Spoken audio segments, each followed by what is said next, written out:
right.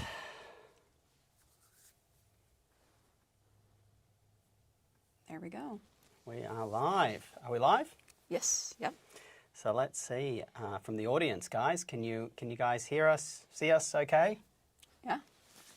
I'm joined this morning for Black Friday. Well, it is this morning here in Arizona with none other than Sierra, who's come in to help us with Black Friday. How was your Thanksgiving? Oh, it was good. You know, lots of food, lots of desserts. Very cool. Very fun. How about you? It was kind of relaxing. I helped the guys with some of the deals on the site early in the day, and then I went for a bit of a hike. So it was a bit of a quiet day, which was nice because it's been absolutely crazy, as you know, leading up to Black Friday. Yeah. I mean, guys, up until yesterday, we did 13 videos in 15 days. 13. It was insane. And these were like big best of roundups, hopefully high quality videos. It was nuts. But anyway, I think what you're all here for is to walk through the deals. So the way we're going to do it this morning is we've been working behind the scenes to prepare the website bestlaptop.deals tirelessly. We have this wonderful team. They're on a Zoom call in parallel to this right now who are helping us moderate the chat and continuing to look for deals. And what we've done is we've updated here the website, the Black Friday deals list at the very top here. This also goes to the banner. This is more the extensive list of deals. So you can see there's 56 here. You can use Great Deal and Good Deal to really scan down into what are the top ones, right? So Great Deal gets you to 35. We went over this, what cuts off a great or good or great deal yesterday, because we set some tougher targets. Basically, like a 5080 laptop now should be around $2,000, which is insane, $2,500 or less. So that's really, really good. If you want the very, very, very, very best deals, we've custom picked them. If you click Shop Laptops down here, and then on top 10 Black Friday deals, this is like the best of the best of the best of the best, which is where we've just handpicked some ridiculous ones, like an RTX 5050 laptop for $649. There's some really, really good ones here. So 5060 laptop, $899. And we're going to go through them today. We'll answer people's questions. And we're probably going to be here for about 2 hours, so it's a bit of a long stream. Did you know that before? Yeah, no, I figured we would be here as long as the conversation was flowing. So. Yeah. And so if you've got as well, by the way, I would say if you've got questions, put them in the chat. It's also subscribers only for the chat, so you need to be subscribed. Our subscriber count could be a lot higher. It's very surprising. So definitely, if you want to ask a question, click subscribe, and let's rock and roll. Should we answer some questions first? What do you reckon, Sarah? Someone pointed out that the ProArt P16 5090 version is $500 off until December 4th, which is like a nice. It's still $3,500, but it is a fantastic laptop. To be fair, it is. I think that's definitely one that we should update on the site, obviously. So I'm sure one of the guys are hearing us now. They're probably updating it as we speak. And I mean, folks, I also wanted to mention one other thing. You're probably seeing a lot of deals, YouTube videos that were posted. They were made before Black Friday. We've noticed some prices are actually changing today. We saw some drops over at B&H on gaming laptops as of this morning. Like they were a certain price at 9 a.m. and now they're even less. So that's pretty crazy. When will the website be available for Canada? I would say, I don't want to overpromise, but we've certainly built most of the tech. It's meant to be next month. It may be January, but I want to be clear on one thing. You know, we have to have real people who are, we connect via APIs to major stores like Best Buy Canada, for instance, or Amazon. But to cover the full breadth of deals like we do in the US, we have to assign people to do that. So that's a bit of a bigger task. So I think you'll see some rollout for Canada probably late December or mid-December and early Jan. But then I think just be patient with us. You'll probably see the price tracker working, Best Buy working at Amazon, as I said, but it might take a bit longer to get, you know, full coverage like what we do in the US. Someone pointed out our audio is only on the right channel.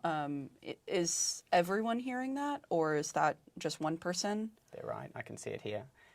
My one is going right and your one is going left. Let me see if there's something we can do about that. Just 2 seconds. Oh, okay.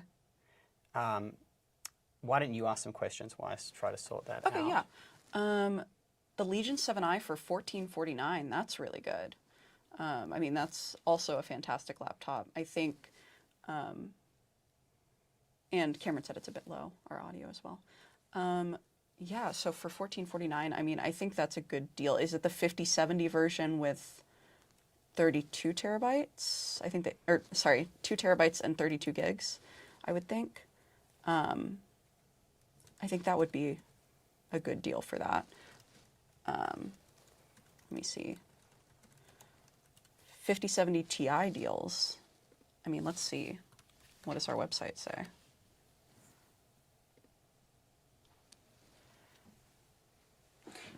Okay, sorry guys, I'm just going to run it. I'm just going to set the audio so we can hear it on both.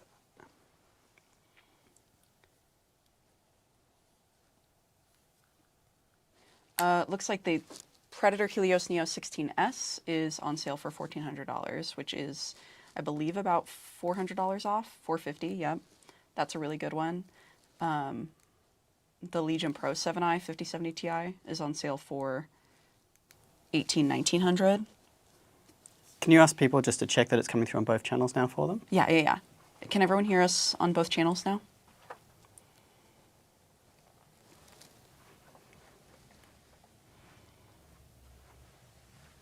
And look, guys, I have legs. Apparently people commented after the last video that I don't have legs. Yes, we do have legs. It's crazy. I mean, I guess they do call it talking head, right?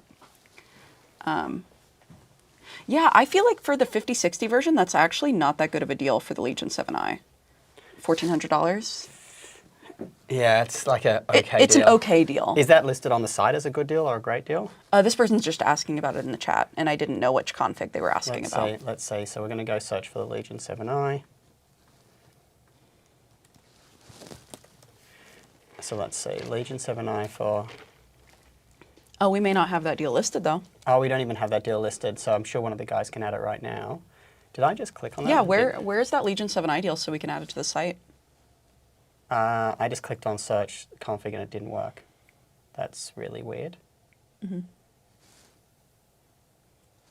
Okay, audio's good. Okay, audio's good. I just want to check. The site was really slow. Wow. No, clicking on a search doesn't work. Do you want to check that? Yeah.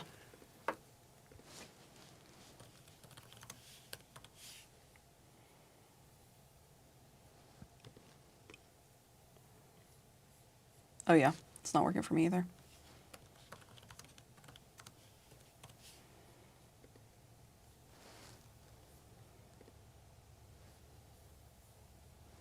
But that'll be in our best gaming laptops, so I'll check there. And the whole site just crashed. Look at that.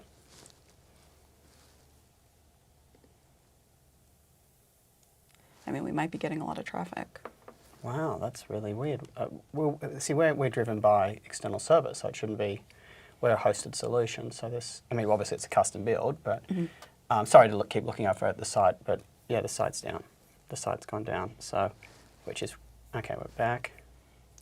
It looks like maybe the config pages aren't working because when I try to click in here, it doesn't go anywhere.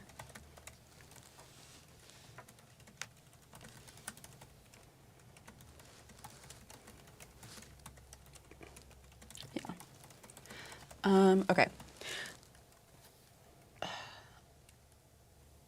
This person is trying to decide between the Lenovo Yoga Pro 7i Gen 10 versus Asus ZenBook 14, both with 32 gigs and 1 terabyte. What are the screen specs on those?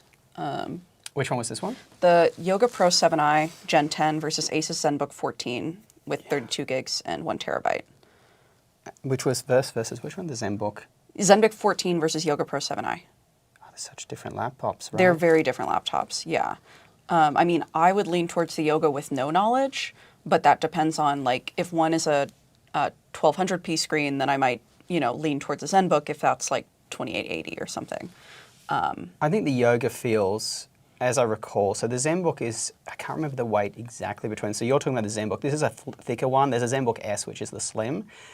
That versus the Yoga Pro. The Yoga Pro will have a bigger screen. It's 14.5 inches versus ZenBook's 14. I believe the Yoga Pro is a little bit heavier. I would say the Yoga Pro is ever so slightly better in terms of like its overall quality. So the Yoga Pro has like a more comfortable keyboard, for instance, than the ZenBook. It just feels a little bit better built. I personally, but the ZenBook normally comes in a lot cheaper as well. So there's a couple of things to consider. You said the Yoga Pro, right? That's what I would go Yeah, to. I think that would be my like instinct on that without much knowledge of the specific specs and stuff. But the Yoga Pro, like without context, would be my choice. All right, should we go over to the next one? Yeah. Okay. I'm just looking for questions.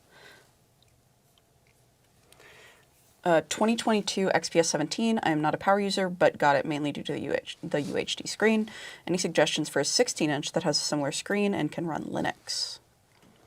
So the 17 XPS was a bit unique because that was back in the day when Dell had better powered RTX graphics. They were still low powered in the XPS 17, but I think I can't remember the wattage, they might be a little bit higher than what the XPS 16 has. The XPS 16 doesn't crush the wattage as much as the XPS 14. That's the one with like a 35 watt GPU. Mm-hmm. Obviously you could go to the Dell, they call it now the Dell Premium 16, which is technically the XPS 16. That's the obvious choice. It's not bad. You could do it. I think that would be the natural one for you to get, I would say. If you want to go over to the dark side, I would say look for the Yoga Pro 9i would be the one to look for with the tandem OLED display, the 16-inch. You may find a better deal on that than the Dell XPS 16, Dell Premium 16. The difference is going to be, one, you get the tandem OLED, which I don't think you get, which is a better display on the Yoga Pro 9i than on the Dell Premium. The other issue as well is the keyboard is a little bit funky on the Dell XPS 16. I believe it's missing a function row. It also has a kind of like a slightly odd layout, where the Yoga Pro 9i has a very stock standard. It's an excellent Lenovo keyboard. It's one of their best. So I would say probably, just thinking through it, I would say probably the Yoga Pro 9i is my first pick. Just be aware, and this probably won't affect you because this issue used to happen on XPS as well. Under high load on the max performance mode on the Yoga Pro 9i, it does have a slight battery drain. You can solve this by buying the 245 watt charger from Lenovo, which is the charger that the Legion 7i comes with, the white one. Mm-hmm. So I would say for you, I'm going to go to the laptops we're talking about, just so people can see them. I should do this throughout the video. Hopefully the site is working a bit better now. Let's see. The devs are on, by the way, taking a look at the site. Nope, I can't click on the site. Mm-hmm. Great. So let's just go down here. I know that we probably got it listed for video editing, I'm presuming, or let's just have a look at the one. We definitely have a list for programming. Oh, there it is. Yeah. Yeah, so this is the one we're kind of talking about, the Yoga Pro 9i. But it's I think a bit not pricey, the 50/50 version. Yeah, the 5060 might be on sale. No, it's still a bit pricey, but it's a nice laptop. It's very premium. So oh wow, crashed again. Wow. So the devs are on, taking a look at the site. Hopefully it'll be up very shortly. So anyway, that's what I'd do. I'd say probably Yoga Pro 9i is one I would look at. Legion 7i, that's a bit bigger than the Yoga Pro 9i. I'm tempted to go get these laptops. What's the next question? So someone is looking at a $1,000 deal for the Yoga Slim 7i 15 with 32 gigs of RAM. But we don't have any previous price tracking for that model. I think that's actually like a pretty normal deal for that one. I think that one is often found around $1,000. But I could be wrong. With the 32 gigs of RAM specifically, it might be less common. But it's a good deal for sure. I think it's a good deal. It's not like a crazy Black Friday deal, but it's still a really good deal. And it's a good laptop, so I don't think you're going to be unhappy with it or anything. Yeah. I like that laptop a lot, by the way, guys. Yeah. I really do. Yeah. These guys like the X9 15, which is a little bit more expensive. Similar laptop, Lunar Lake, 15-inch screen. Mm-hmm. I actually prefer the one that you're saying, which is the Yoga 7 Slim. Mm-hmm. So I actually prefer the Yoga 7 Slim. I think it's normally about $200 less right now on the sales pricing, or more, it's more actually, because that one has the X915 is an Ultra 5 processor with the with a $200 difference.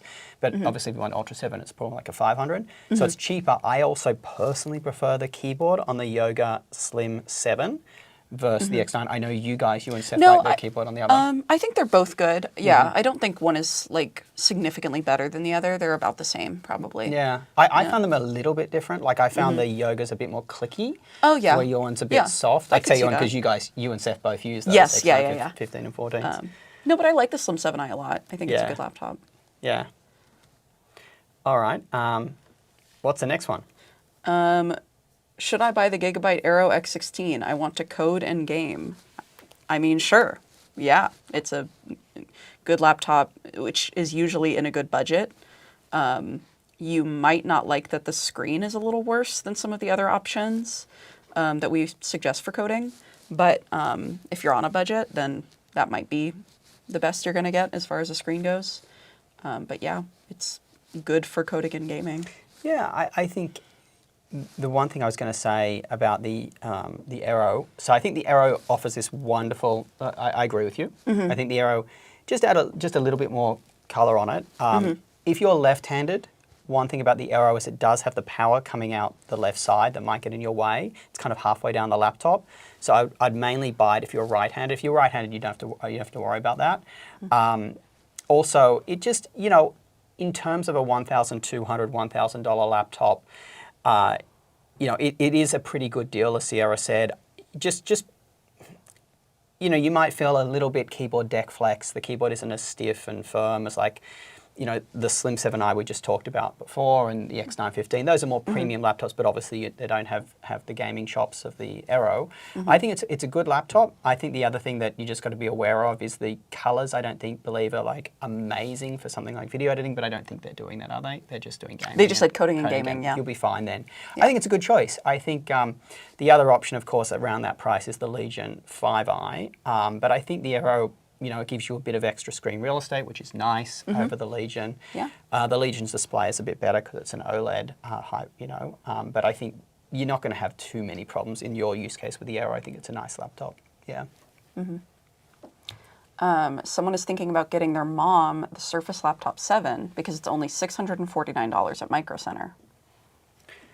Which one was it? Surface Laptop 7, your favorite. I love that one. I'm a huge fan of that laptop. Yeah.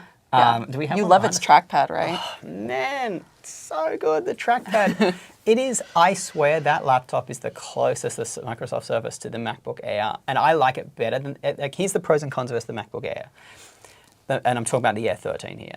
The Surface has just as good a haptic trackpad, which is insane. Most of these Windows laptops' haptic trackpads are just palm rejection messes. They're huge. You rest your palms on them. The pointer goes everywhere. They're dreadful. Surface gets it right. And compared to the MacBook Air, I feel like performance is kind of, it depends on which model you get. It can get similar to the Air. The only negative, I think it's got a better keyboard than the Air. The keyboard is much more, the Air's keyboard feels a bit low travel for me. I don't like it. Ethan here does use it. He's fine with it. People are, but I personally think the Surface's keyboard is better. So I feel that Surface Laptop 713 for $649, great deal, killer deal. Okay, yeah.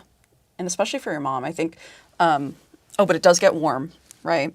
When it's like charging. You're right. That's the main negative about it. Yeah. If you're plugged into the wall, it does get warm. And we checked all different charging ports that you can use on. I think it's got a Microsoft proprietary one on the right side and USB-C on the left. The Surface Laptop does get warm, very warm. Yeah. So if your mom's sensitive to heat, then I would. Let's have a look at that one. We'll bring up the deal just so people know what we're talking about here. In fact, I'll try and we should just always do this. So here, wow, does that say $500? Oh, so that might be even cheaper than Micro Center. Oh no, that's the 13. That's the 13-inch. That's the other one. That's the one with the 1920 by 1200 display. Oh yes. So this is the newer model that came out. So it's kind of like slightly different. This has a 13-inch screen, but the Surface Laptop 7, which is the older one that's a bit more premium, That one has the 13.5. 13.8, Yeah, or right? 13.8. Yeah, Yeah. you're right. It's a little bit bigger screen. This is a very good deal, Basically, $549. you know the difference because one has 7 in it and the other one doesn't, but they're basically the same name, so it is super confusing. It is. And like, why would you call it, like, if you're going to call one by screen size 13, call the other one by screen size like 14 or something, right? Yeah, super weird. Yeah, and the other one, here's the other one here. Here's the more premium one here. $749, we've seen it at this kind of price before. I don't think this is, I mean, it's a great deal, but it's not like. Yeah, they're saying Micro Center has it for $649. Oh, Micro Center's okay, pretty solid okay, with their okay. deals. That's one of the Yeah. only ones that we can't really advertise because it's local. You have to shop in person. Yeah, But I do think they have a lot of really good deals right now. that's right. And just on what Sierra said, like, a lot of our, just so you guys know, a lot of our viewers do not have a Micro Center near them. So that's why you're not seeing Micro Center on the site. Right. And because you can't buy online, like Sierra said. The other one that we've got to add, we're working on getting Costco added to the site. That's a this year initiative. That's the other Okay. major that we're missing. Awesome, yeah. We're also in talks with Target as well, but Target doesn't have, like, they're very low end ones. But we've got most of the, we've got Best Buy, Walmart, Newegg, all the major brands are on there. Amazon, of course, B&H, like, we've got most of them should be on there. Someone's asking about the longevity of the G14 versus the MacBook Pro 14 with M4 Pro. They said they don't have a strong preference for Windows or Mac OS, but they want a laptop that will last.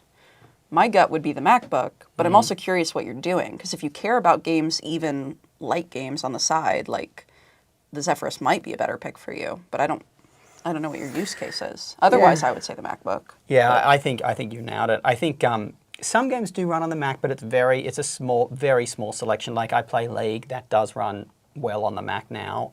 There's a native version for Metal that's out. You know, I agree with what you're saying. Yeah. And also keep in mind a couple of things. One, Macs hold their resale price. Sorry, not their resale price. Their second-hand price is much better if you want to sell it in 3-4 years' time, 5 years' time. You're more likely to get more out of the Mac than selling a Windows laptop. But the G14, it's a premium one. I think it's a well-known brand. You'll be able to sell it later or two. And then the other one, I think, the G14, and we've talked about this quite extensively. I know a lot of people are out there pushing it because it's premium, it's got a lot of specs, it performs really well. But guys, we're a real world use channel here, like we actually use the laptops. The G14, it just does consistently feel warm. If you plug into external keyboard or monitor most of the time, you're going to be fine. But it's just, it really is a warm feeling laptop. I'm not saying don't buy it, but you have to go in. If you're not someone who's fussy about that, fine, great laptop. But I personally would get the MacBook Pro. Also, a little note, and Sierra and I were talking about this, and this is across both MacBook Pros, the 14 and the 16. MacBook Pros actually do get really warm, but they have like no fan noise at all.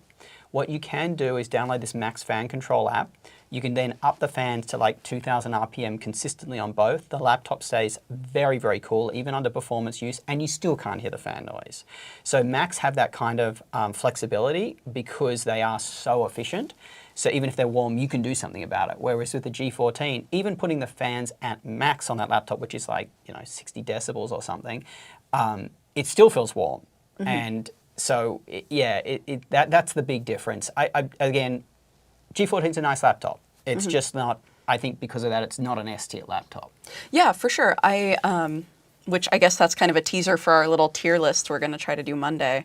That's going to be so fun. Yeah, I'm really excited. We're going to rate all 89 laptops that we've gotten this year, which is crazy. We'll see how many we can get through. But I was just going to say with the Zephyrus, the G14, I use one at home. It's actually my husband's laptop, but I use it with a controller most of the time. So it doesn't really matter to me that the laptop is getting warm because I'm using a controller the whole time. So if that's similar to your use case, if you're going to just like use it on the couch like that, like then, it might be perfect for you. But Yeah.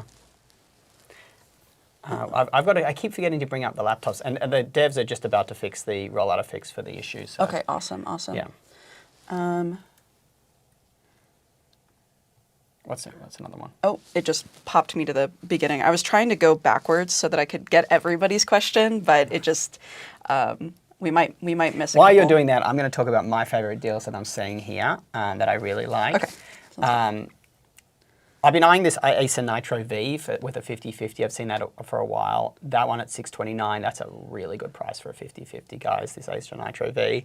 Moving along, Dell 14 Plus, that's got a lot of hype I've seen recently. There was a YouTuber who was like really hitting hard that this is the one to get. I think it was Hardware Canucks. I feel the quality of the Dell 14 Plus, it's really not. This is more like, if you think of their range, Dell 14 Plus, Dell Plus should be in the middle, like equivalent to like a Yoga 7, and then Dell, the premium at the top, which used to be the XPS. I feel like for this kind of price, it's okay. That's why we've got it listed as a good deal, but just be aware it's not quite at the level of like the Yoga 7. That's a slightly more premium laptop than what the Dell Plus is, even though they're both at that mid-range level. But let's keep going down the list for really good deals. I mean, it's still like, for a Lunar Lake processor for $649, you know, you can't go wrong there. And here's the Dell 16 Plus. MacBook Airs, obviously great deal. Deals on them right now. Surface Laptop 7, we've talked about those. Really like those laptops very much. It says best price ever here. Yeah, that's true for the 15 gig, 16 gig. But I think we've seen it at this price before, but it's like, this is the lowest. You can see best price ever. That laptop I really, really, really like if you're just doing basic use. By the way, we just switched this over here, so you can just click basic use and see over there what's going on. The Omnibook Ultra 14 with AMD, that's a pretty powerful laptop for $849. It's a pretty high quality one with a low travel keyboard. When I say low travel, it's okay, but it is a little bit of a low travel keyboard, similar to the Airs, but that's a nice laptop for $849 if you're like a programmer wanting a bit more performance than your average laptop. Just be aware this config has 16 gig of RAM and it is soldered. Moving down the list, if you're ready with the question. Yeah, I'm ready. Okay. Is the Zephyrus G16 5070 Ti worth it over the Legion 7i 5070? Price difference is roughly $500, which I assume you mean that the Legion 7i is $500 cheaper, because I really doubt the Zephyrus G16 with the 5070 Ti is $500 cheaper than the Legion. So I guess the question would be, are you playing modern titles at high settings? Because then you should go for the Zephyrus, even though it's $500 more, because it has more than 8 gigs of VRAM. But the Legion 7i is a great laptop, and if that isn't your use case, you're saving a lot of money and still getting a fantastic laptop with a better keyboard and similar, if not better, screen. So yeah, I would also just add to that I think it was a really nice explanation. Yeah. I would say the other thing to consider, the Legion 7i has the faster processor, so things feel a bit snappier on it. Yeah, that's fair. The keyboard on the Legion 7i is ever so slightly better than the G16, but then again, Legion 7i is like a 10 out of 10 keyboard. The G16 is like a 9 out of 10, so it's still pretty good. Yeah. I personally, you know, aesthetically, I like the Legion 7i better, but it is bigger. The G16 wins on portability for sure. Mm-hmm. The G16 wins on battery life, I believe. It beats the Legion 7i. Yes, it does. You know, I think my use case, like, I kind of agree with Sierra. I think if you can afford the G16, it's going to be a better gaming machine because of that VRAM. Yeah. If you care more about gaming, the G16 is a much better laptop. But if you want just like a premium laptop and gaming is like not your main thing, or at least you're not doing high settings, modern games. Yeah, you might be fine with the modern Legion games 7i. at medium. Like, I'm a big League player.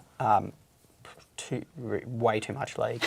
way. I mean, it's Were you crazy. like Emerald recently or something? No, I was TFT, I was Emerald, and then League Diamond. Okay.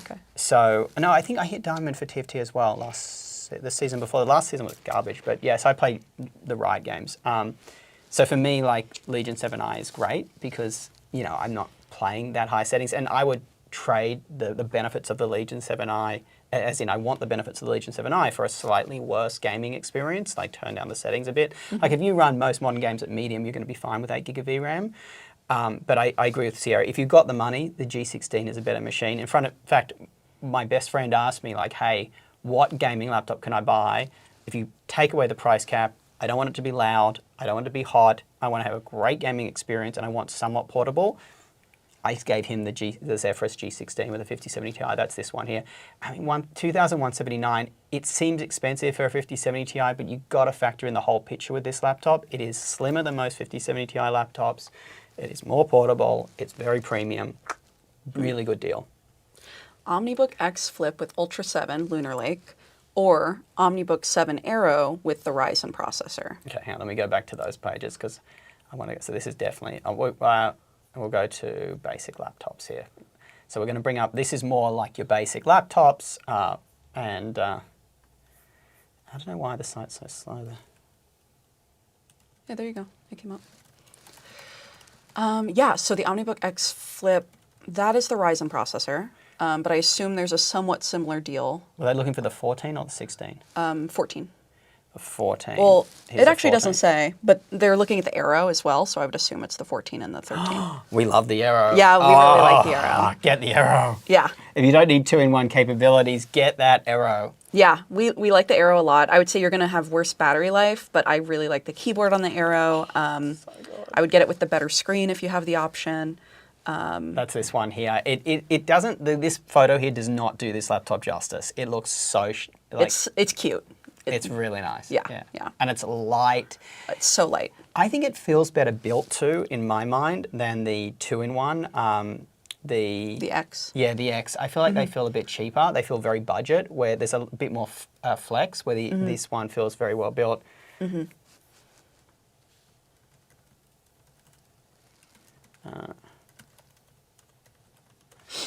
Yeah. No, we like the Aero more between those two, though. Yeah. Okay. Okay.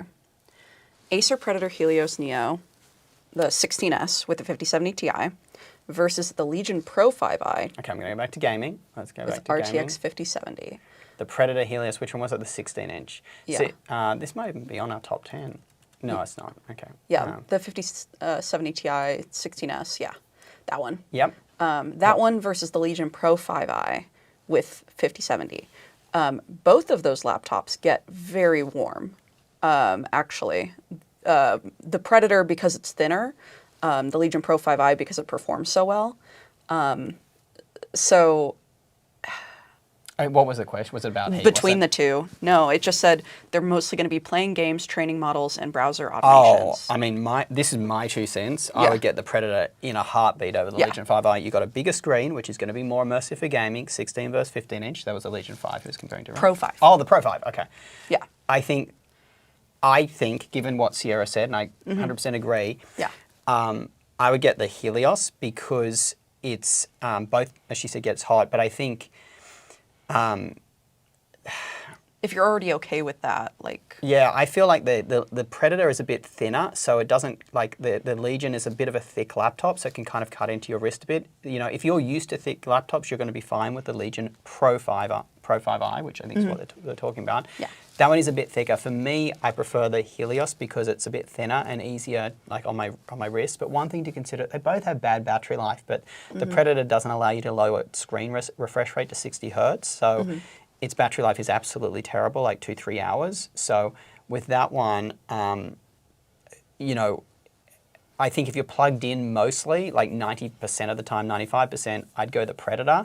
The other thing, the Legion does have a more comfortable keyboard, is one thing to consider too.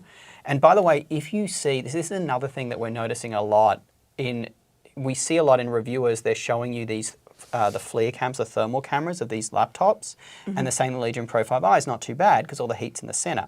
Well, the problem is with the Pro 5i, you know, and this is a minor problem because your hand is normally on the mouse hand, but on your right hand, if you do use the keyboard, because both of these laptops have a number pad, you moved over more into the center where it's hotter. So, and also some of these, they keep the WASD keys cool, but all around there it's so warm. Yeah. Yeah. Why all the hate for the Victus 15? It's a fine laptop, especially for the price. What's it going for right now? I don't know. I It's don't probably think not it's even on there. Oh, I saw some Victus. No, that was a Nitro. Have you used the Victus? Oh, the HP, of course. Yeah, both we used it when we did our budget laptop lineup. It just felt cheap. Yeah, and I mean, honestly, I think the biggest problem with that one is the screen. So if the screen doesn't bother you, I think it's fine. But I remember it being dim and having really poor colors. That is pretty normal in that price range, to be fair. But the problem is some of the Victus models start to encroach on the more expensive price range, where you can start to get like the LOQ or the Tufts, where they have better colors and nicer screens. So it's more just like if you're getting it at a really good deal, then yeah, the Victus might be the best laptop you can get. But like, there's a lot of better laptops. 600 to 800. Like, I think you nailed it. The one other laptop I would add to your mix the Gigabyte Gaming A16, Yeah, for sure. it also has the bad screen of the Victus. So similar issues there with the screen, but to me, it feels a little bit better built. That if you say the Victus is probably a 3 on build quality, the gaming A16 is maybe a 4.5, 5. It still has a bit of keyboard deck flex, but it just feels more solidly built than the Victus. So I would say Gigabyte Gaming A16, and then to Sierra's point, once you go, if that Victus gets a little bit too expensive, the LOQ, you lose portability. I think it's a very heavy laptop, the LOQ, but True. it's just a better laptop. So I'd say gaming A16 at the cheap end, Gigabyte. But I think it would depend on the configuration. It would depend on quite a few things. The price. Yeah, the price of whether the Victus is a good or bad laptop. Yeah. I didn't even know there was a 14-inch. Okay. What are your thoughts on the IdeaPad Pro 5i with the Ultra 225H, 32 gigs of RAM, and it's a 14-inch? Did you know that there was an IdeaPad Pro 5i and a 14-inch? The IdeaPad Pro 5i, yes, I did. Oh, yes, okay. I did. The IdeaPad Pro 5i is not widely sold in the US. That's by the 16 and the 14. Yes, the 14, normally, as I recall, it doesn't have a dedicated GPU, as I recall. We have done one on the channel like ages ago, like 3 or 4 years ago. And what was the specific question? Just what's your thoughts on that laptop? And I've never had it in, so I wouldn't be able to speak to it. It's really nice. IdeaPad Pro 5i, I was thinking of doing one video at the end of the year for like the sleeper hit laptops. Underrated, yes. Yeah. I think IdeaPad Pro 5i is going to be close to the top of that list. Same with the Asus Duo, the ZenBook Duo. Yeah. I really like the 16-inch, and if it's similar, then... Yeah. I think... it's very similar, honestly. It's just that without a dedicated GPU. So Okay. I am a big proponent of that laptop. The only reason you haven't seen it on the channel, as I said, it's just not widely sold in the US. I don't know if it's sold at all. It's like that one and then the Yoga Pro 7. Those are like two of the big laptops overseas, particularly in India, that just are not sold here. I just saw, I don't even need a laptop, just love watching this channel. Thank you, Spider-Bite. We love you too. Okay, I heard Apple is redesigning their M6 MacBook Pro lineup with a new chassis and an older screen. Is it worth it to wait for the M6 Pros or get the M5 version right now? I feel like we're skipping over the M5 Pro and Max, right? I have not heard that at all. Yeah. I've definitely heard that they're coming out with the mobile chip in a smaller MacBook. Oh yeah, the cheaper one. Yeah. But, I think the answer to this depends on what laptop you're coming from, right? True. Like you haven't told us, are you coming from M1, M2, M3, M4, M5? Oh, well, not M5. But I think also M5 Pro, if you're talking about the new MacBook Pro 14 with M5, that one, just be aware, it is a very good laptop. It rated highly on our list. Its keyboard does feel a bit low travel, actually. It seems like they're using the MacBook Air's keyboard in that MacBook Pro. Now, we're talking about MacBook Pro 14, the base model, M5.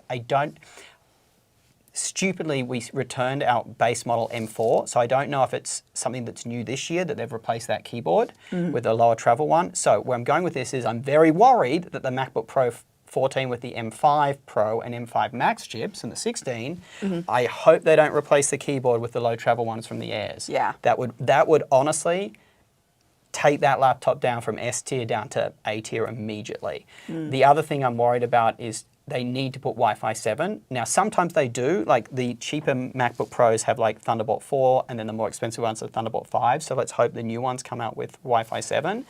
I'm talking about, again, the MacBook Pro 14 and 16 with the M5 Pro and M5 Max chips. And so here's where I stand about when to upgrade. The M2s, if you're in the M2 generation of MacBook Pro 14s or 16s, honestly, you're not going to see much benefit even jumping to M5s. Not a lot, unless you're really pushing the max of those processors. I say the M2s, not the M1s. The M1s had slower single-core performance. They upped that quite a bit in M2. So M1s in today, in some apps, if you're jumping from an M1 to, say, an M5, you will feel quite a good amount of snappiness difference, mainly due to that faster single-core, and you've got much faster SSDs and things like that. So I would say normally M1 to M5 is a good upgrade path. That's a fair upgrade path. I think once you go M2, it diminishes quite a bit. Certainly M3 to M5, I just wouldn't bother. And M4 to M4, look, it depends on who you are too, right? Like here, you know, I'm very picky, right? I obviously have a lot of money to spend on laptops because that's what we do. I actually find the M4 Pro, MacBook Pro 14, the battery life just isn't great. This is the M3 Pro that's sitting in front of the desk here. I find its battery life better than the M4 Pros, so I'm hoping that we see a bit of a benefit, some improvements to battery life with the M5 Pros. In the base model, we did at least. Yeah, we did. Because the M4s, they were a massive increase in performance, but I think they did hurt battery life a little bit. And not, I just want to say, not in the usual benchmarks that people are showing you. We're talking real world use here, guys. Those benchmarks are so rubbish. And I'm referring to our own here too. Yeah, because we can't really use the laptop for that long and run it on every laptop. That's right. And one thing we're changing next year, I think we're going to change, we're going to do an analysis of it, is to move from 200 nits to 300 nits of the brightness test. And we did change this year. We moved from that stupid video playback test that everyone does that gets you like 20 hours of battery life, and then you use in the real world, it's like 6. We've got rid of that video playback test. We're using office productivity, which is a little bit more intensive. So we're constantly looking to improve our tests here. Okay. Yeah. Looking for a deal on a MacBook Pro. They're deciding between M4 and M5. They're currently using the 2015 i7 15-inch. They are a DJ. Their main use is web browsing and music production. What are they using? A i7 2015 version of the MacBook Pro. Of the MacBook Pro. And they want to upgrade to M4 or M5. Fantastic. I mean, I think you guys know this. I was a professional DJ for like 13 years in Sydney, Boston, and New York. I was a nightclub DJ, and I did a lot of nightclubs. I spent every Friday and Saturday DJing nightclubs. I don't think it matters which of those two you get. You're going to see a huge benefit moving to the M4 or M5 from the Intel model that the person has right now. Yeah. I think just one thing as a DJ you're going to love, by the way, if someone knocks the power cable out of your laptop, obviously most DJ software, they warn you that you know you're running on battery, but those Intel ones, they don't last very long on battery, but with these new ones you're going to with the M4, M5, for DJing, they're going to last a full set on battery. So you don't have that kind of panic of, oh my God, am I going to be out of power? Is the music going to go dead? So that's kind of nice. I think either of those two is great. As I've already covered the MacBooks a bit, so I'll just hit on the high points. What was the two that the person was saying? Oh, just M4 or M5 between the two. Okay, so I think I haven't tried the keyboard enough on the M4 to know if it's also that low travel one. I just haven't, so I can't comment on that. The M5 has a bit of a lower travel one. I tried to get the M4 Pro with 24 gig of RAM. I try to get that over the M5 if you can find them. And you might get a good deal on it right now. Yeah, let's see what that is right now. So if we go over to the shop, let's see. Yeah, and you'll get a little bit more performance too, which is good. Mac deals, let's have a look at what the M4 Pro is going for.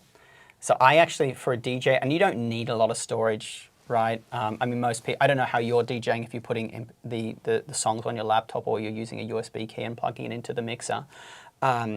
So here, I would say my choice one is this one. That's the M4. I want to get the M4 Pro. Oh, there's a 12 core for 1700. Yeah, that's the one here, the 12 core. Yeah. And that's about the same as the M5 would be running, right? Yeah, M5's a little cheaper, I think. Let's have a look at M5. A little cheaper with those specs, yeah. Actually, we can drill down here. Let's go to the processor section and just drill down. So let's grab the 12 core. Oh, we don't have the M5 listed. Guys, from the website team, could we just have the M5 listed here? Yeah. Please. It's grayed out. Yeah, so 17498 for that one. And then if we go for the M5 one, here's the M5 one. Oh, the product pages are working again. Yeah. So the M5 one. Yeah, it's about the same. Well, that's more storage. It's more storage. Yeah. Yeah. I would definitely go. Me personally, I would go for the M4 Pro for sure over the M5 because it's much more powerful and it also has 20. Well, they both have 24 gig of RAM. I know for sure it has that better keyboard on the M4 Pro, so I'd probably get that. Is what I would do. Someone has a question about whether they should upgrade their 4060 G14 with Zen 4 processor to the new G16 with the 5070 Ti and the Arrow Lake processor. It is a huge upgrade. I mean, I think that's a great laptop. But their question is, should I buy it with only a £50 discount because it's in the UK? And I feel like that's kind of a financial question more than a laptop question because we can't answer that for you. I can tell you right now, if I was, sorry about that, if I was working my job at Morgan's at the bank where I was before, Yeah. absolutely I would do that upgrade. Like if you're on a really good salary, for sure do that up. That's a huge upgrade. I mean, the 4060, the 5070 Ti, monstrously better on the 5070 Ti. Also, it's just a more immersive. The G14, the G16, faster single-core performance on the newer processors. That's going to help you in games. The more immersive the G16, and it's also more comfortable to game on because it just doesn't get anywhere near as warm as the G14. I mean, that's a huge... A G14 with a 4060, you're probably talking about a B-tier laptop, maybe even like that's probably a B in today's terms. You're moving up to an S tier. It's a lot. You can hear by the time it's a much better. It's just a much better laptop. It's just, it also is last gen or like maybe 2 years old is your G14. So that's very soon for a laptop upgrade for someone that like isn't in a great financial situation or is even in just like an average financial situation. Like that's, yeah. So it really depends on that, I think. Yeah. I mean, the 5070 Ti, just so you guys know, it's more equivalent to like the RTX 4080, right? So you're moving up from a 4060 to a 4080. You're moving different tiers, so more of a mid-range gaming tier from 2 years ago into a the high-end gaming tier. And yeah. Okay. This is a good question. So 258V chip versus the 256V. This is your domain. Yeah. Okay, so the only difference is RAM. The only difference between those two is RAM. 8 has 32, 6 has 16. That's an easy way to remember it, is that the 6s are 16. If RAM doesn't matter to you, then I would get the cheaper one. But you're either way, you're getting the Core Ultra 7 graphics, which are the 140V integrated graphics. Either way, you're getting better integrated graphics than you would on the Ultra 5 versions. So I would say it just depends on if you need a lot of RAM or not. But I would probably go for the 256V if you don't. So. What's the next? Let's. So the site's now back working. So we'll use bestlaptop.deals to Awesome. use it. Okay. The Zephyrus G16 5070 Ti versus the ProArt P16 with the 5070, which has a better keyboard and layout for typing a dissertation. I think they're the same. They're the same. Yeah, they're the same keyboard. So if one's cheaper, go for the cheaper one. Yeah. Yep. Also, I think the 5070 ProArt, unless you need the 4K screen, the 2880 screen's not that different than the G16. So, yeah. Tough Gaming A16 with a 5060. I don't think we've had that one. No, that's the new one, isn't it? It's the one with the fan problems. Yeah. Yeah, we're not sure about quality control on those ones. We really like Asus. For the record, I'm going to preface with that. And we like a lot of their budget laptops. We think they do a pretty good job with them. The Tough A16 specifically, we've had issues with both units that we've had in, where the fans were either louder than we expected or louder than other laptops in the same class, or they were like off kilter maybe because they were like vibrating the desk. So other than the fans, they're good laptops and they perform well. But I would be a little cautious of like, it depends on how good of a deal you're getting on the A16. Because it's probably a decent laptop regardless, but there might be some minor issues. I would just like return it or exchange it if things like that come up. That's what I was going to add. Yeah. With that kind of laptop, yeah, that's the answer. Yeah, just make sure you have a good return policy. Yeah. Yeah. And if you don't, probably not the one to get. Yeah. If you're shopping from a store without a good return or exchange policy, especially during the holidays, probably just want to shop at a different store. Yeah. And just a little note on B&H. I can't remember if they still have this, that B&H has their return, because B&H are nailing it with gaming laptops, by the way. They have some of the best deals on gaming laptops. And it's particularly Lenovo's. One thing of note about their return policy is it seems like, you can't return it if you've opened the box. At least that was what it was 2 years ago. For stuff like this, they will still take it back, no problems at all, right? If there's anything wrong with the laptop, they'll absolutely take it back. So you don't have to worry about that with them. Yeah. Someone asked about the Snapdragon X Elite for casual gaming and schoolwork. Absolutely not. The Snapdragon runs Windows on ARM, and a lot of games still don't work on Windows on ARM. Even if they say they work or they're compatible, some of them have like weird glitchy issues. Other reviewers have also found this. This wasn't just us. So I would not recommend it for casual gaming and schoolwork. I would recommend a Lunar Lake laptop for something like that. I won't ask the DJing one for the MacBook Air, but I was just going to say, just a reminder, guys, below this live stream in the description, we've actually posted a selection of the best deals happening right now. I mentioned this earlier. Some of the deals are changing during the day. We've noticed some price drops that have happened during the day. The team online are updating those. So the very best deals are below this video in the description. Also, over here on the website, how to find the best deals, you can click Black Friday deals here. We've got good or great deal. You can just filter down there. That'll show you which ones to do. Don't forget to use these filters at the top to quickly filter to MacBooks, dedicated graphics, like for a gaming laptop, small laptop. All of those filters are available here.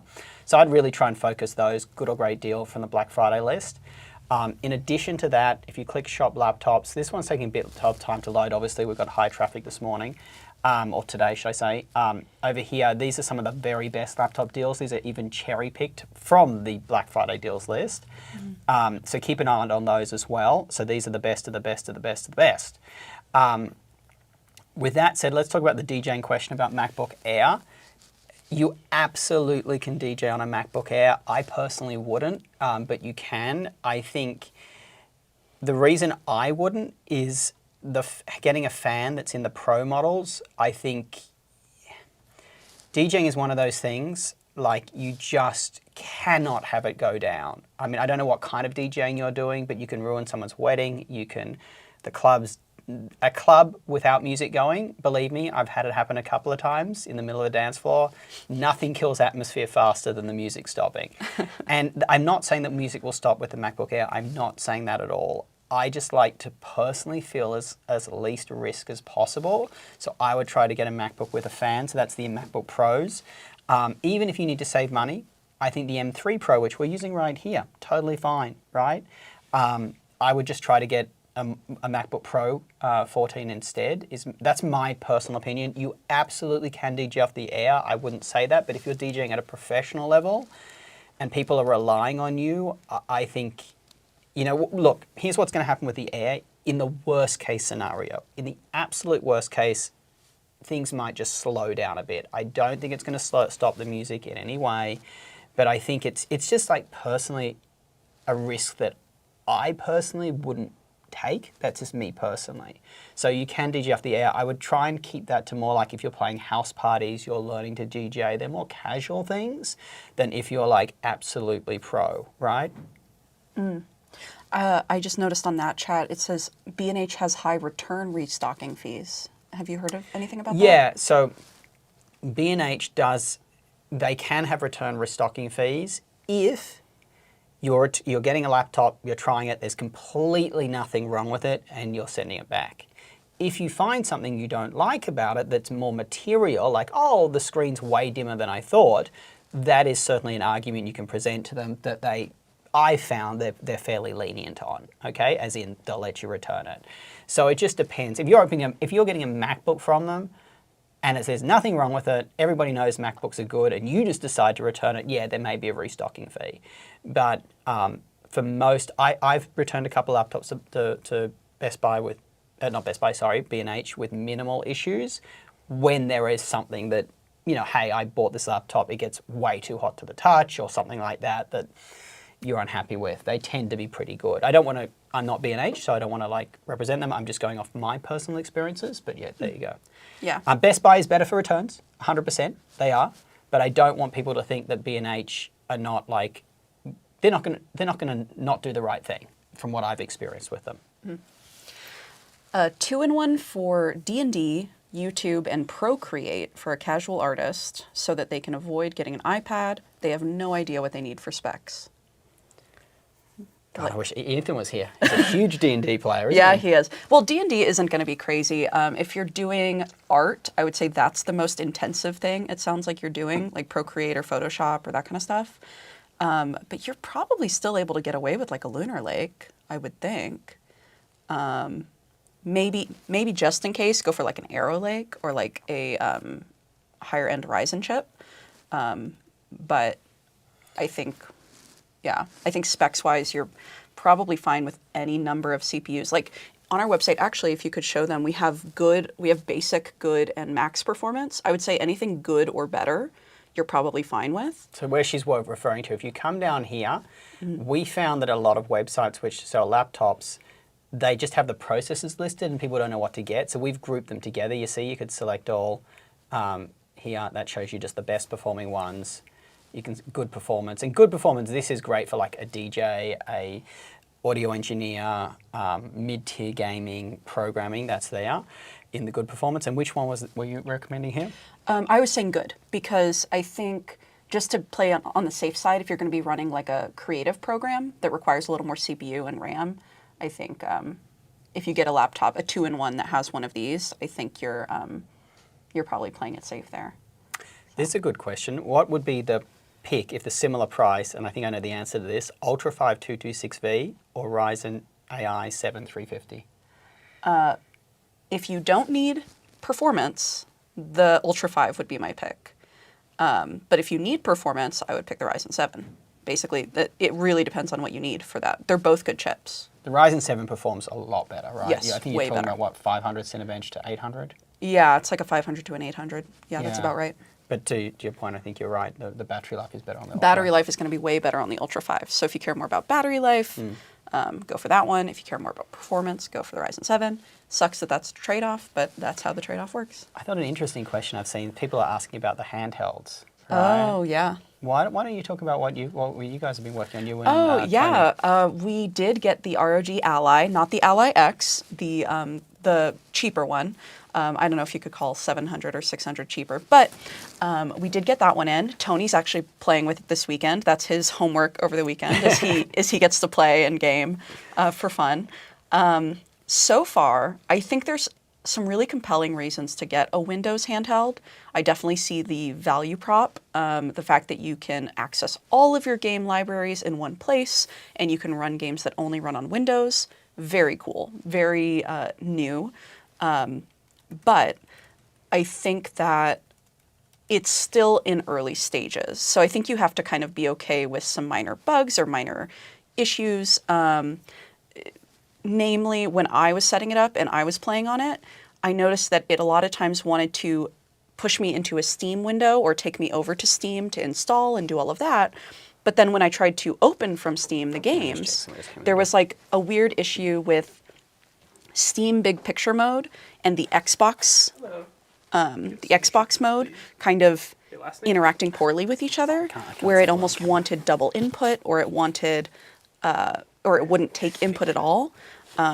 So that was just like a minor little weird thing, but Tony also noticed it, so it wasn't like a one-off. It was definitely like something weird with the just the interactions of different handheld UXs trying to overpower each other, I think.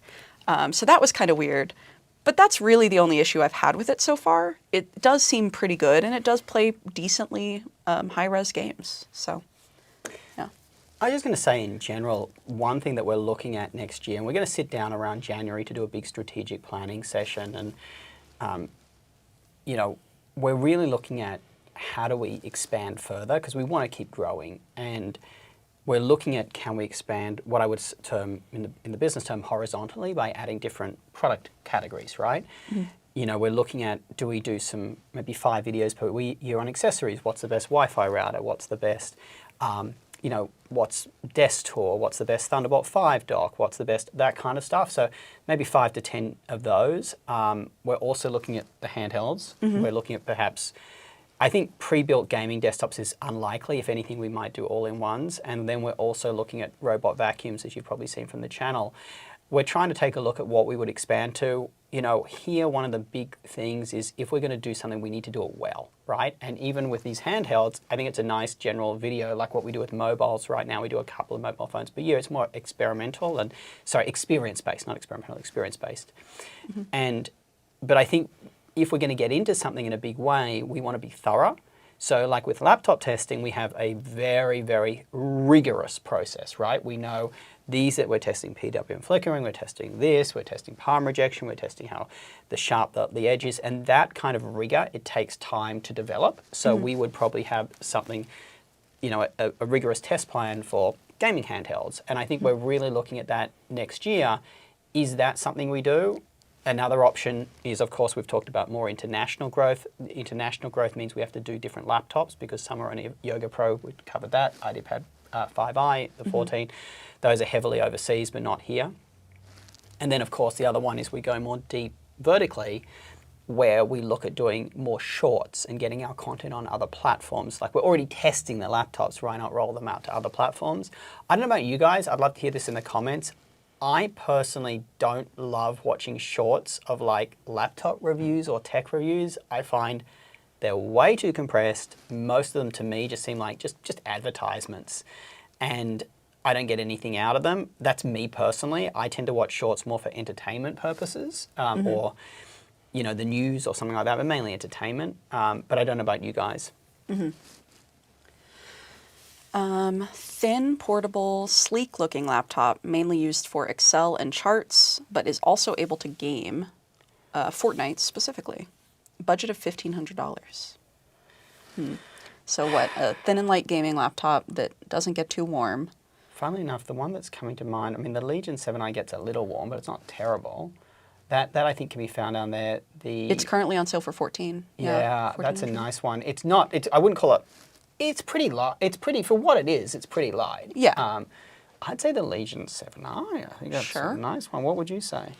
Yeah, I wasn't even thinking 16. I was actually thinking, Your tough, yeah, I was thinking about my Tough.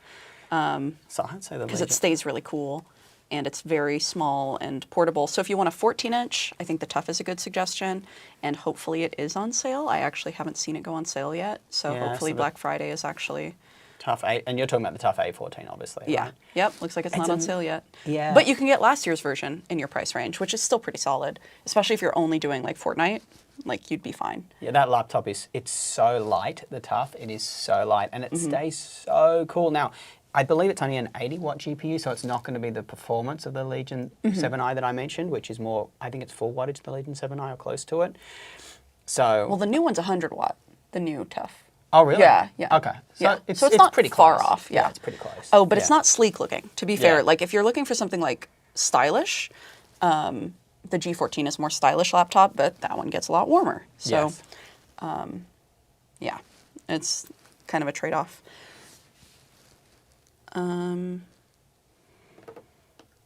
Okay. Do you want to grab one of the newer questions? Maybe we should switch between, like, older questions, newer questions, so we can, like... Yeah, so you want me to choose one? Yeah, choose one. Okay, so guys, ask the questions. If you're wondering why you can't ask a question, it's for subscribers, so you just need to be subscribed. Yeah, see, someone else is saying a lot of YouTube shorts of laptops I noticed were advertisements. I can't. I think we've got to do... I feel a video is coming next year where we do a lot of these kind of critiques of the industry video, like why buying a laptop sucks. I feel like there's one coming, like why you should not watch influencers. Like, I mean, you're smiling because, see, behind the scenes, I mean, the stuff we see, like, if I was a laptop buyer or any tech buyer, guys, ask yourself this: when you see an influencer producing content, look at the amount of videos they produce per week. If they're a sole operator and they're doing 3 videos per week, how much time could they possibly be spending on that device? Right? Like realistically, how in-depth can they use it? And, you know, we're doing probably 1 to 2 reviews per week on average. We'll probably do 2 next year, and we're a team of probably, I would say, what, 5 people that actually touch the devices. We're thinking about touching them. Next year we'll probably add 1 more, so maybe 6 people. Like, so you're talking about each device is equivalent to getting a week's worth of time with at least 1 person, I would say. But we're trying to have 2 people. It's use the usually 2 device. people. Yeah. so we can kind of give alternate feedback about it. So I think that's the first thing I would look at when looking at influencers. And then I think just, I mean, it's so rough out there. A lot of advertisers have cottoned onto the fact that, hey, they can just produce literally ads that are presented like we're presenting to you now. So you kind of get confused that they're actually influencers. And then, of course, there's a lot of influencers just doing paid, you know, literally product showcases that appear as reviews, but they're not really reviews. I mean, I think there's a video coming where we need to take a look at this. But the reason we've held back on it, because we don't like calling out other people, right? It feels bad, but... It's really not a specifically one person thing. It's just kind of a, this is how some people survive on YouTube thing, and you just have to be cautious as a consumer. It's an industry problem. And then I've seen even these Black Friday, as we get into these Black Friday deals, right? I've seen a lot of YouTubers, and I'll just talk about the laptop space, give their best of lists. And I'm looked at the videos they've done, or the best Black Friday deals, and they haven't actually reviewed a lot of the laptops they're giving advice on. Like it's really weird. I think you just got to be, there's a lot of noise out there right now in the YouTube space and the influencer space, and you got to really keep your eyes and ears open, honestly. Yeah. Someone is thinking about a Omen Transcend with a 5060 as an upgrade from their Lenovo 7i Aura Edition. How's the battery, keyboard, and screen in comparison to my Lenovo? Keyboard and screen are both good. Battery's going to be worse than your Aura Edition, but it has a dedicated GPU, so that's pretty normal. It does still have decent battery life as long as you use it in iGPU mode, which is like in the settings in the Omen Gaming Hub, you can actually like turn off the GPU. So if you're just doing light tasks, I would recommend that. But yeah, it's going to be probably similar. You like the keyboard on the Omen Transcend a lot, right? I do. I wouldn't say I like it a lot. I think it definitely feels a bit low travel. You feel your keys bottoming out, but the one thing that they do get, it is quite a clicky feel to it. So it feels quite satisfying, but it kind of bottoms out. I would say, because I look for kind of two things on a keyboard. You want, or a couple of things. One, you want it to feel, I like it to feel clicky, and the Omen, it feels clicky, but it's not loud clicky, which is really cool. I also don't like my fingers bottoming out, like I feel like I'm typing on the table. That one does have a bit of that feeling. And then the other thing I like about the Omen, I like that it's quiet. And there was one other thing, it's got a firm, the keyboard deck itself is quite firm, so you don't get a lot of, it doesn't feel mushy when the keys are kind of bouncing. So I'd say it's maybe, for me, a 7.5 out of 10 for keyboard. It's good, but it's not like... But the Slim 7i Aura would be like an 8 or 9. Yeah, it's a little bit better. Maybe an 8 for the Slim 7i Aura. Yeah. Okay. Can I answer this one? This is an interesting one. Lance asked, do you guys know which laptop series usually refresh in January, April? I live in a Muslim country, Indonesia, so EID sales on April is an even bigger sale week than Black Friday. Okay, in the local country. And this is an interesting point, by the way. When we go international, that's another big thing we're working on. Like in Australia, Black Friday's big, but they also have one after Christmas called Boxing Day. So anyway, back on the question, because I think it was a good question. Here's what I think is coming, and again, I've seen some videos saying, buy now, buy now. Panther Lake is coming from Intel. If you are looking for a very premium laptop, you've got a high level of budget to spend, and you're a basic user like we have up here on the site where you can filter for basic use laptops, you're a basic user, and maybe you do a little bit of gaming on the side, Panther Lake, I would absolutely wait for that. That's coming.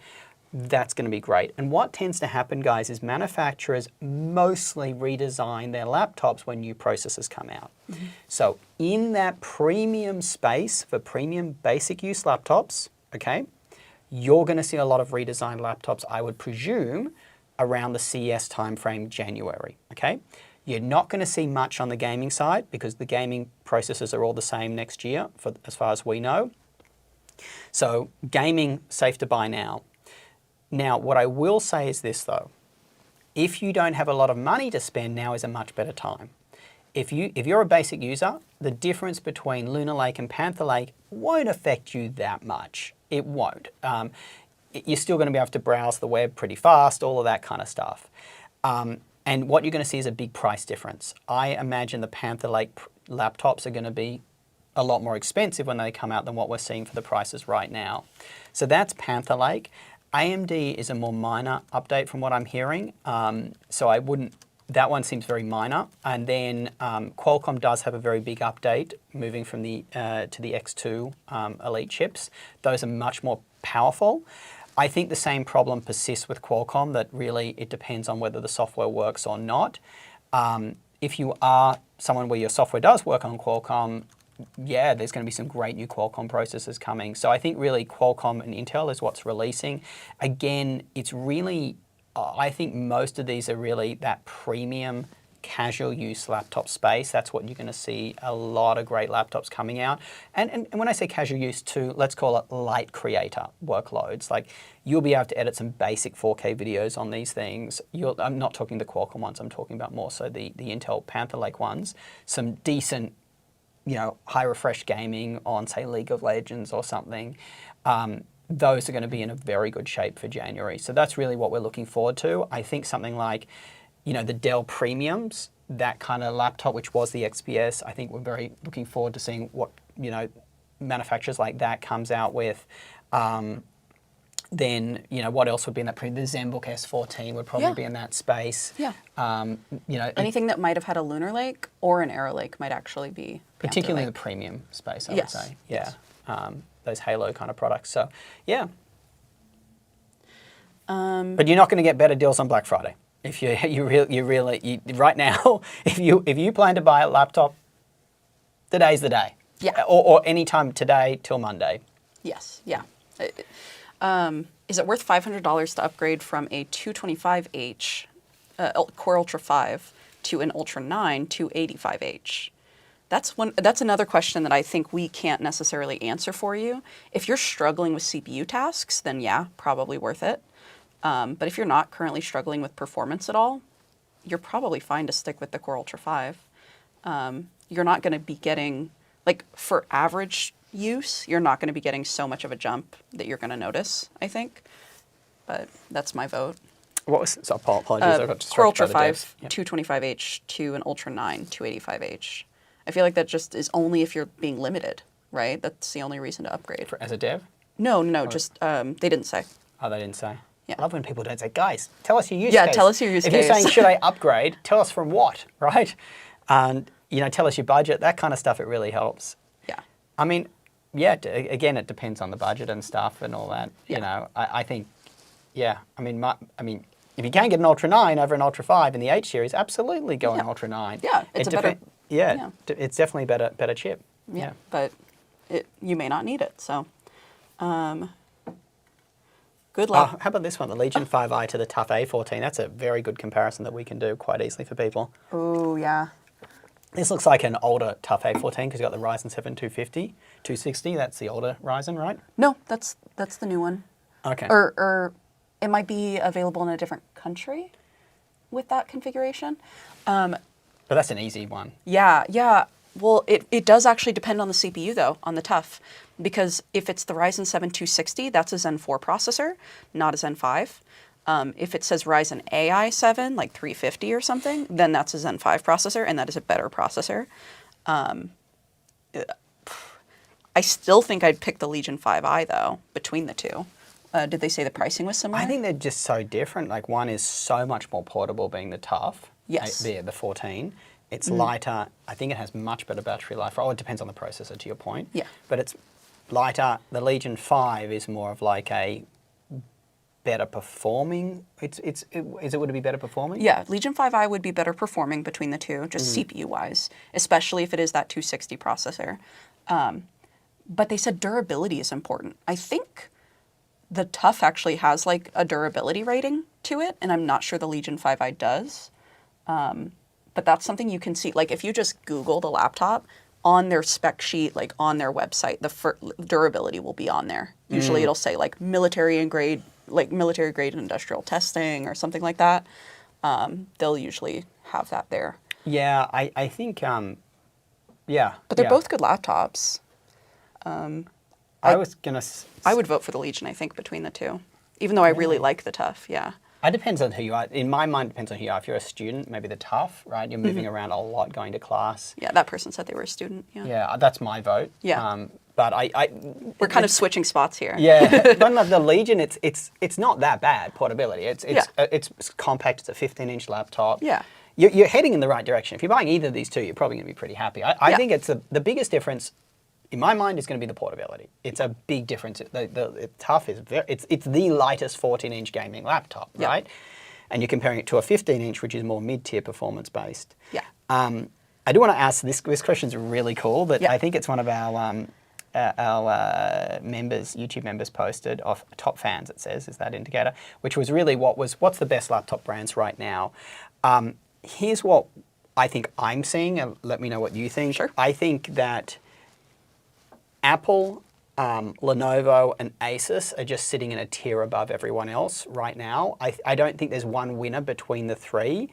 I think that Asus has done very well in gaming laptops. I would say, I know there's other channels out there, won't say which one, which pushes a lot of Lenovo stuff. I wouldn't say push, but recommends it from the Legions.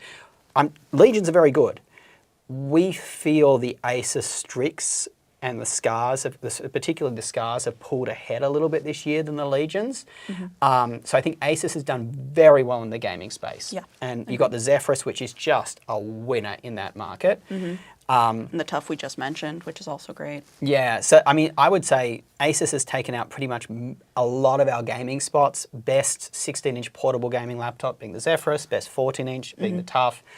They took out the best value for your money being the G16, the Strix. Which But I think Lenovo's did win 2 or 3 spots on our awards still. They did. They did. The Legion 7i and the 5i. Legion 5i, yeah. Legion, they run the premium stuff. But I was just saying that I think Asus has a slight edge in gaming, I would say. But Lenovo, I think, has a big edge over Asus in consumer. Like the 2-in-1 that won from yours was the 9i, the Yoga 9i. The Yoga 7i won your value pick for 2-in-1s. Yep. Then the Yoga Pro 9i is still a very good laptop for a coder. I would say Lenovo just has, their consumer line is very strong. And of course, their ThinkPad line, I mean, we love them, right? The X915, you guys recommended that in a lot of videos. The ThinkPad X1 Carbon is great too, the 14. That's one that Seth's trying to buy this weekend for himself. Yeah. And then I'd say Apple again. None of each of those 3 top tier manufacturers, none of them are perfect, right? Apple has the notch. Apple doesn't have Wi-Fi 7. Apples are expensive. They're not upgradable. None of them I'd say is perfect, but I think those 3 are just really a step above the next level down. And I don't want it to seem like I'm dissing on Lenovo. All I'm saying is I think they're in the same. They're up there too, right? All 3 of those are equivalent to my mind. They just have pros and cons depending on the laptops. And then I would say, you know, the tier down is probably HP does a fantastic job in value laptops. Dell is a bit hit or miss. They have some high highs and then some meh, right? So Dell has like the Alienware 18. It just is, if you're looking for the best gaming laptop out there, it's either that or probably the Strix Scar 18. But the Alienware 18, it has the curved edge, which is so nice for gaming. It's so comfy. And that Cherry MX keyboard, which even though it has the ring to the sound when you're typing on it, you're not going to hear that in gaming. So Dell has high highs, but then a lot of products are fairly mediocre. But yeah, I think that's answered the question. Yeah. I noticed that someone said if the Tough and the Legion 5 have the same specs, so it's not the Legion 5i, but the Legion 5 with AMD, if they both have the 7350 processor, which one would we pick? You're still going to see better performance in the Legion 5, I'm pretty sure. The display is better in the Legion 5 with the OLED? Yes, the display is better in the Legion 5, but the portability of the Tough is still going to win there. So, and the performance gap is going to be a lot smaller without that Intel HX processor. So it won't be as big of a deal. I think between those 2, I would then pick the Tough. But, you're still going to be happy with either of them. They're both good laptops. Okay, so the website, we should be fully operational on the website now. Awesome. Thank God. I shouldn't say them, but I mean, yeah. It was rough. Yeah. All right, so what do we got? I paid $2,400 for a 5070 Ti in May earlier this year, and with an unhappy face. I want to say something about that, right?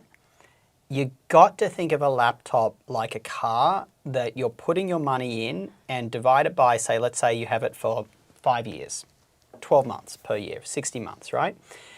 You've got to reduce the cost of that laptop, depreciate it for those 60 months. Every month, you're getting value out of having that laptop.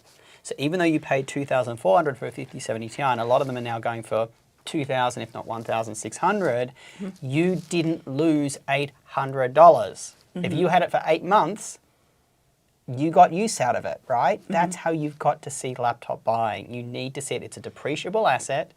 You get use out of it for every month you have on it, and then you can sell it at the end of the day and recoup some of the cost. So don't feel too bad if you bought early in the year. Same, like if you're going to buy a brand new Panther Lake laptop at the beginning of the year, you're coming out Jan, Feb, March, and then you see them on sale for 40% off in November or 30% off, you got a year's worth of use out of the laptop. For sure. Yeah. I think this is a tough question, so I think you might enjoy the challenge. Okay. Good laptop for mid to high performance, decent screen, with anti-glare, good keyboard, 15-inch, decent battery, and ports. It's so specific. Okay, so this is the dating app problem. It is the dating app person's problem. trying to date a 6'5" guy with a six-pack abs and works in finance on $1 million per year. Oh, budget's around $1,000 to $1,300. Of course it is. Okay, sorry, I'm just playing with you here, but let's show how we show it now that the site's back and working properly. Let's just quickly go through. So you want a mid-range processor. We're going to come down to processor section. We're going to click select all for good performance. That's the mid-range tier. And when we say mid-range, this is really solid performance, realistically. Then you want a 15-inch laptop. I'm going to suggest we're going to go probably 15, and we'll go a little bit higher and lower because I feel like that's going to cap the display size a bit too much at 15. I'm going to go 15.3, 15.6, 15. I'm going to go right around this 14, 16. Yeah. What was it? And then it was? A decent screen. Okay. Doesn't need to be great, specifically, with anti-glare. I'm not sure we're going to be able to verify that part, but a good keyboard with decent battery and ports. I think we can check those three things: good keyboard, battery, and ports. Do you know what's jumping out to me straight away? And I think this is the right track. The Aero X16 is kind of jumping out at me. It's not 15. The Aero's jumping out at me because it has the Ryzen processor, which is pretty frugal. I can't remember our battery life. Oh yeah, check this out, guys. We probably... Well, they don't necessarily need a gaming laptop. They're not... Oh, really? Okay. Yeah. Okay, that's interesting. Or at least they said that they don't need gaming, or they did not mention gaming. Well, then I would say the X915, right? Wouldn't you say? I was actually thinking the IdeaPad Pro 5i was fitting into their... Oh, I love that. We said this earlier in the stream. Yeah. That has to be the most underrated laptop. It has good ports. It has a good screen. It has mid to high performance. Yeah. I'm right with it. This, guys, I want to be clear. But it's a 16-inch, so...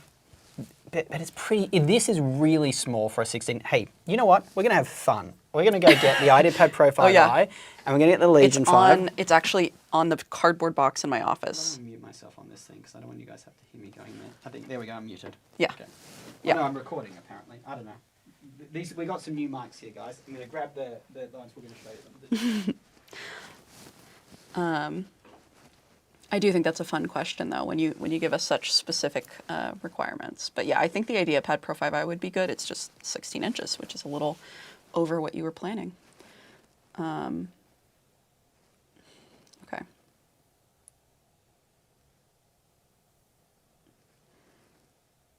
I'm seeing some repeat questions. I'm trying to catch up and get to everybody. I know that's probably not going to happen, but I'm going to try our best. HP Omen 2025 5070 versus Lenovo Legion 5i with a 5060. Ooh. I'm pretty sure the Omen does not feed its 5070 full wattage, meaning that you're probably going to get decent performance out of either of these laptops, maybe even similar performance between the two. And I think the Legion 5i is a better laptop, but I think it's a much better laptop. I don't think we were huge fans of the Omen, but I think you're probably going to be happier with the 5i. You're kind of limited to the 8 gigs of VRAM either way, so I would pick the Legion 5i there. But the 5070 will perform a little better, so it's kind of up to you. Okay, we've answered that one.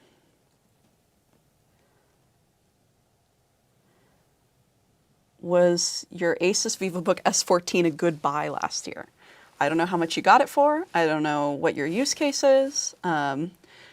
You say the battery lasts forever, so it sounds good. Sounds like you've gotten your use out of it.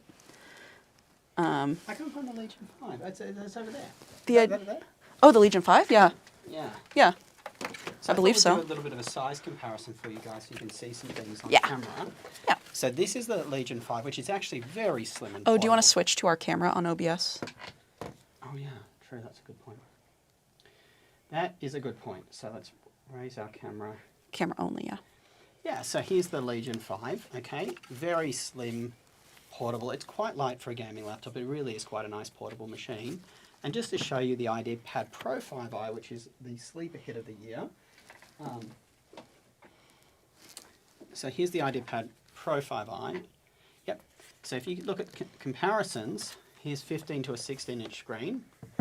Okay. So you're talking a little bit bigger on the IdeaPad Pro, the IdeaPad Pro 5i versus the Legion 5. And then, but if you look around here, the Legion 5 is ever so slightly longer, right? Deeper. Thicker, yeah. Yeah, so, and it is a bit thicker. So it's actually volume-wise, they're very similar. And so getting a 16-inch screen over 15, I'd take the IdeaPad Pro.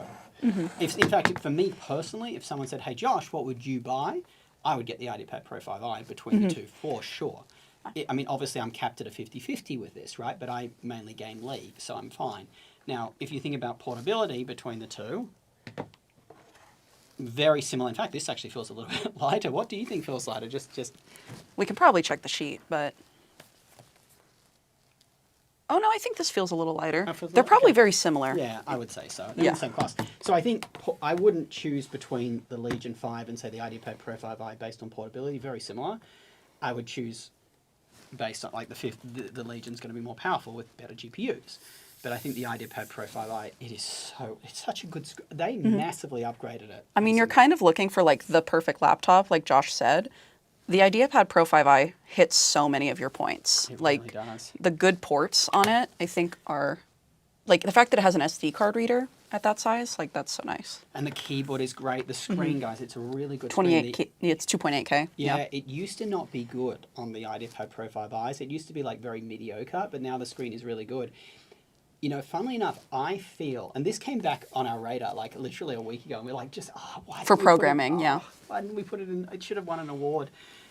It should have won, like, this was a big mistake. We did best in our award, it was in our program video in the top 10, but it didn't get an award in the awards video we did at the end of the year. We gave the programming award to the MacBook Pro with M5.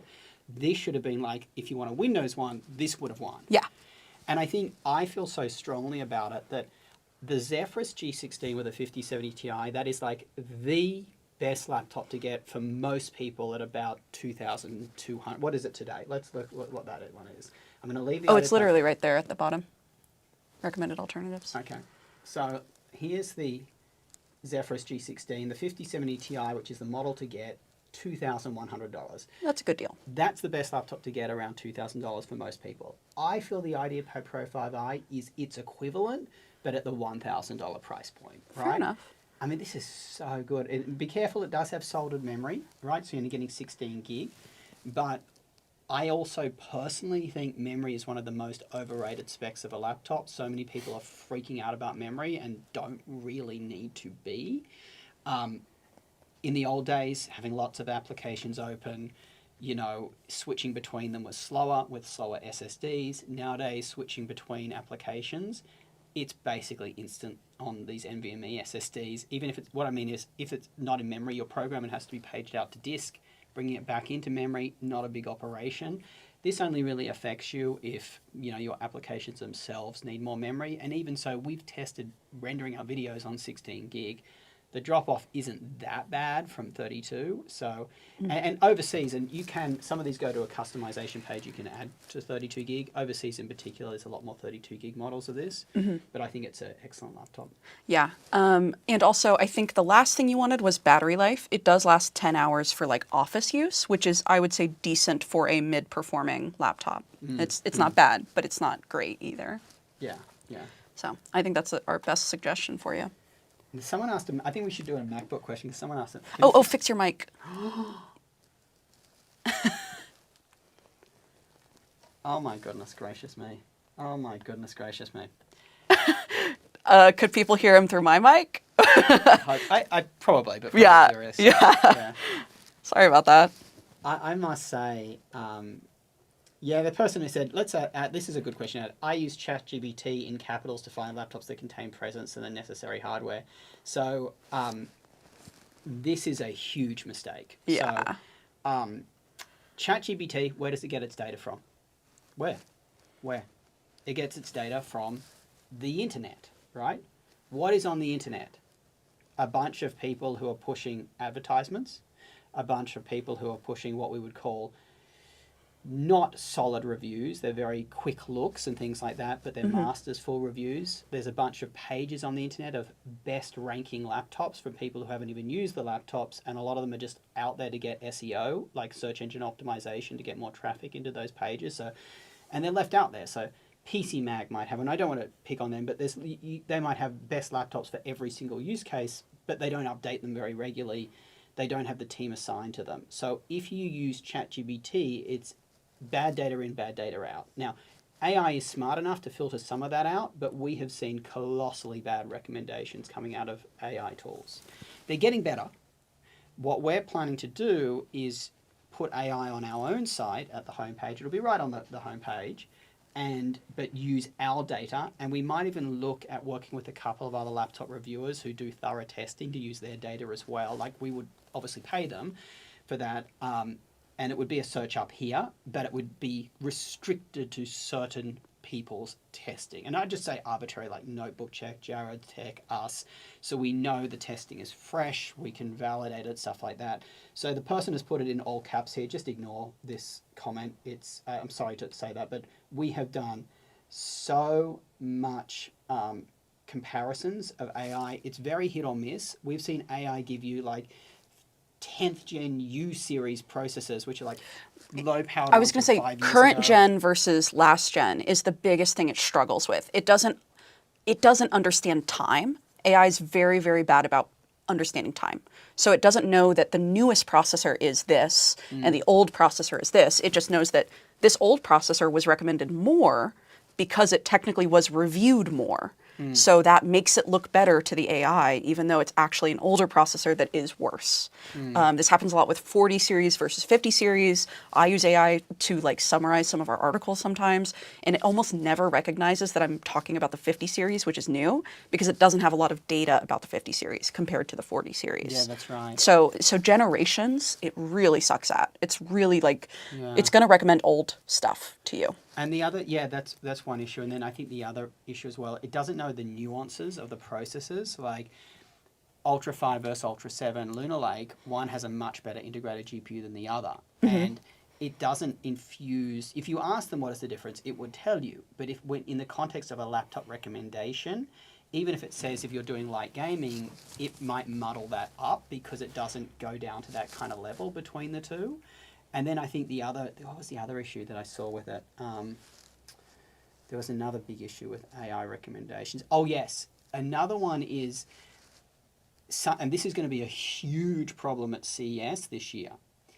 It uses press releases as reviews. It doesn't seem to know the difference between press releases and reviews. So a lot of new laptops will be announced at CES. If you search AI straight away after CES for what's the best laptop or what's this laptop like, it will use those press releases. No one's reviewed the laptop.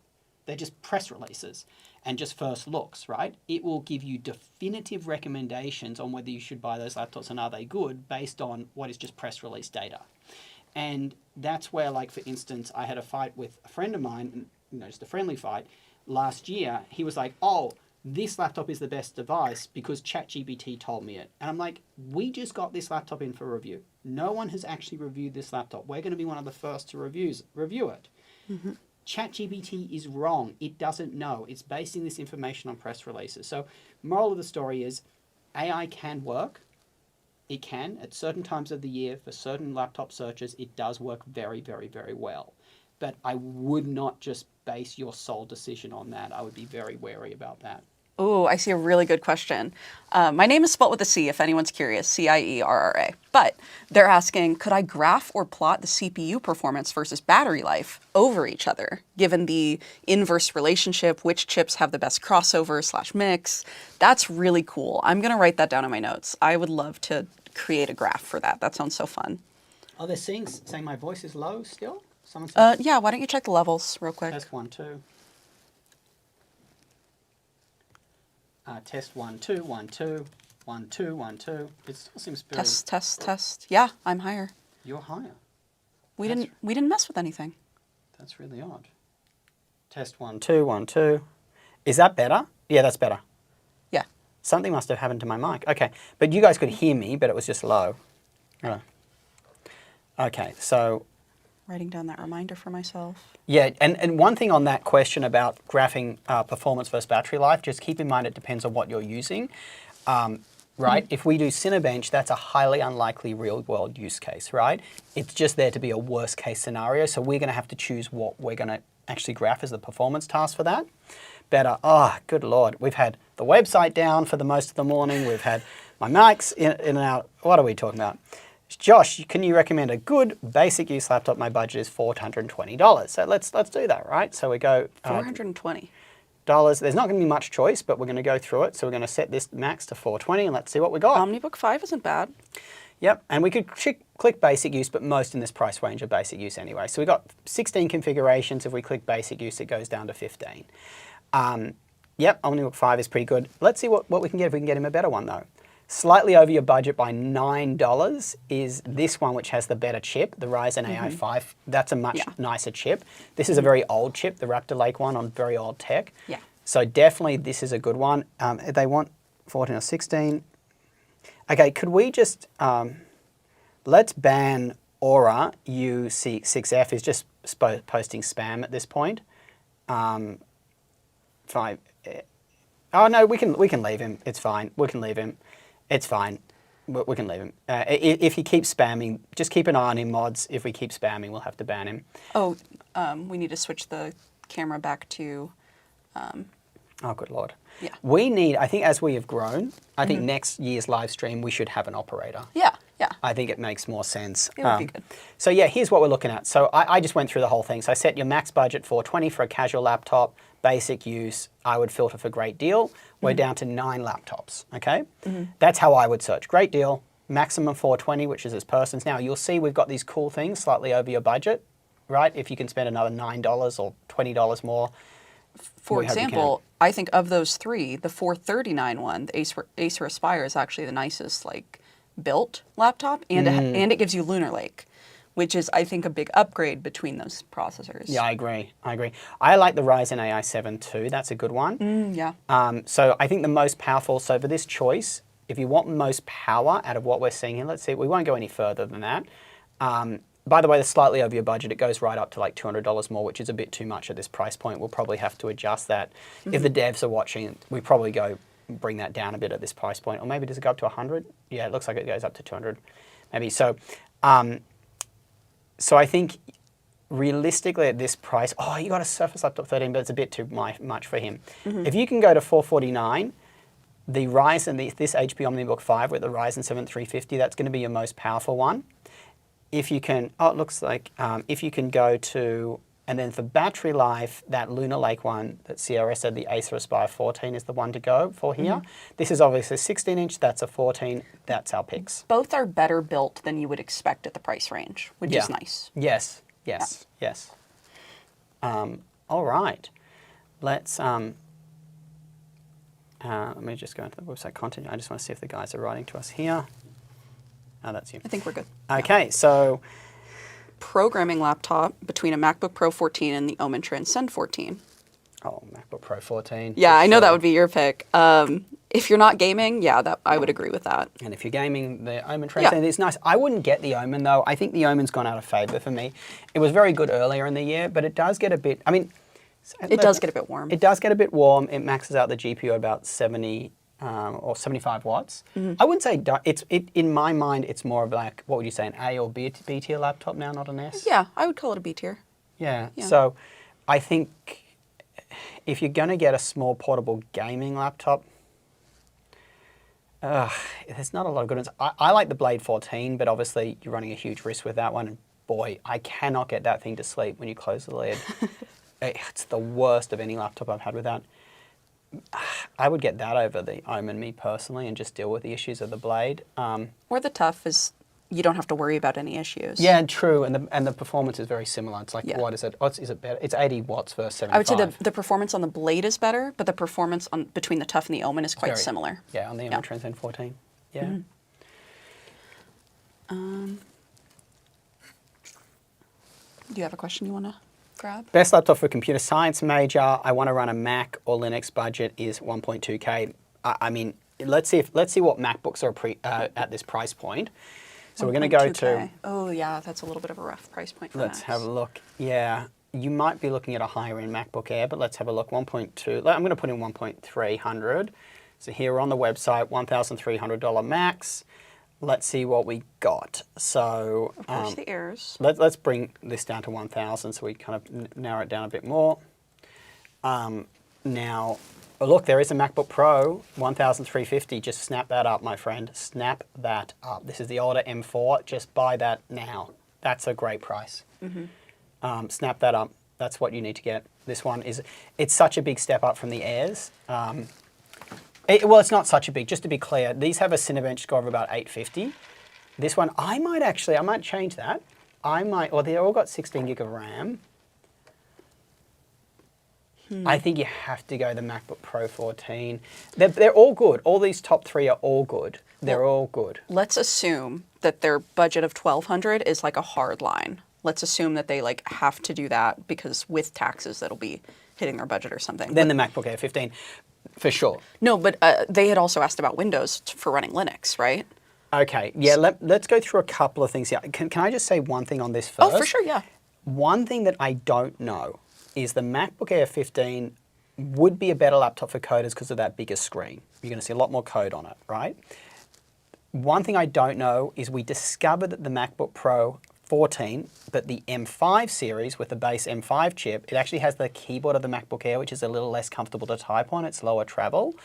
I don't know if this older M4 one also has that low travel keyboard. We just didn't have it in for long enough to. We had it in for a while, but we didn't know to test that.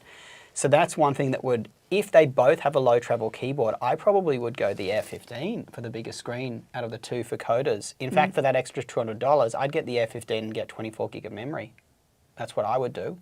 Okay, let's see if you can actually do that. If we click on it, how much is the 24 gig of memory config? We're 1349. So if your budget was 1349, I would choose that over the MacBook Pro with M4. Yeah. This is if the keyboard on the M4 Pro is low travel like the Airs. What we discovered, as I said, base model M5 seems to have the same keyboard as the Airs, not the Pros. It's a little less travel. I think it's we not would as have noticed that though. Yeah, it's really odd. Yeah. I hope they don't bring it. If they bring that into the M5 Pro and M5 Max chips when they come out later next year. Yeah, it's going to knock them down. But on your question, let's now go into Sierra's. Well, the person's question, which was how much were they on?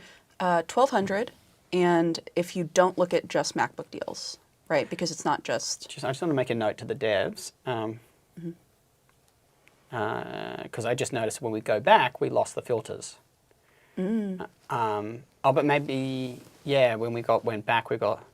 Would you mind just typing that to them? Just when we go back, we lost our filters. Let me just check if that's a bug. Sorry, guys, we think we found a bug. If you go back, did we lose it? We did lose our price filters. Okay, so 1,200. Let's choose devs for Linux this time, a Linux alternative to the MacBook Air. So let's get out. We're in the Mac list is what's happening here. We'll just go to all laptops for now. Actually, we'll go to programming laptops. And let's choose, so these are the top 11. We're just going to go view more because get the full list. So 1,000 to 1,200. As I said, this kind of bumps us up a bit, like it does bit above under your budget and a bit above, just because some people try to filter too much. I would say an equivalent to the MacBook Air for programmers would be. I mean, there's the IdeaPad Pro again. Yeah, I think that's the one to get. I personally, I don't know about you, I would get this laptop, the IdeaPad Pro 5i. If you're a developer at that price point over the Air, 100%. I would agree. I mean, especially because it's actually at his budget or their budget, and like it just seems like you'd get better performance out of it. The only downside though, Oh, battery life. Well, MacBook's gonna have we've got to be careful. It's only a 16 gig of RAM, but at that price point, the Macs are coming with 16 gig too. Yes. But this one, yeah, you get less battery life. The screen is just as good as the Air15s, if not a bit better, I think.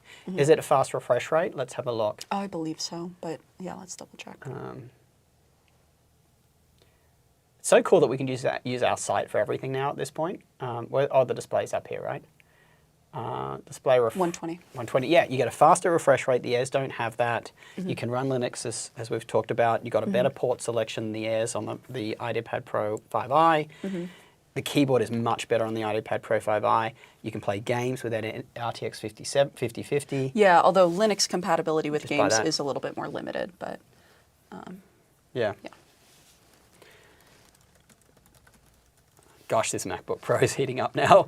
But we don't have the Max fan control app, I think, installed in it. Oh, we do. Let's turn it on. Let's see if we can cool it down a bit. There you go. Okay, it's running the fans a bit, yeah. So we're actually using the MacBook Pro 14 M3 Pro in front of us. This is the high tier M3 Pro with 18 gig of RAM, the 12-core processor, because we wanted a laptop that's quiet for the mics. Okay. What are we saying here? Okay. Any more questions that we've got? I have a 2017 MacBook Pro. What should I buy to upgrade? I assume that's an Intel one. Yeah. Yeah. That would be, what should buy to upgrade? Was there any other details? Nope. No price? Okay, guys, if you want questions, You got to give us details. give us your use case and give us your price. At least give us that, right?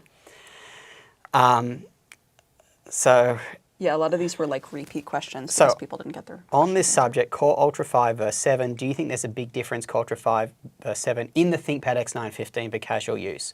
The GPU is quite different, isn't it? Yes, Seth has said that his GPU experience with the 15 Ultra 7 is much better. He says that he can actually play light titles, like he likes specifically Elder Scrolls, if you guys saw that video. How cut down is the GPU in the Ultra 5? I can't recall. I would say maybe like offhand 15%. Or Okay, like, so it's not like 20, dreadful. maybe 20%. Because I know the Ryzen 7 350, its GPU is cut down quite a lot from the Ryzen 9 365's integrated GPU. Yes, I would say that jump is worse. But I think it is the difference between actually being able to play a title versus like kind of muddling through. I'm actually checking the time spy scores right now. Yoga Pro 7, why is the Yoga Pro 7 not on the site anymore? I'll cover that and then maybe one of it's the out of team stock. can yeah, that's right. One of the team can respond to it here as well, because we've got the team who looks after the website configs. The Yoga Pro 7 is very rare and very hard to come by in the United States. Okay, the site is mainly USA right now. We are in the process of moving over to international. It's been hard all year. We only got the Yoga Pro 7 at the very end of last year with the AMD Zen 5. You know, we have tried. I know you guys really want to see it. And by the way, for anyone who isn't aware, the Yoga Pro 7, basically, it's like a 14.5 inch. You got quite a nice large screen. It's a really good bang for your buck kind of laptop. It's in that value range, but it kind of touches that. It feels a little bit more premium than what most value laptops have, and it combines a dedicated. You can get it in some markets with a low range dedicated GPU with a decently performing, Arrow Lake H CPU, one of those good performance ones. So it's quite unique in that context. And it's not a gamer laptop, right?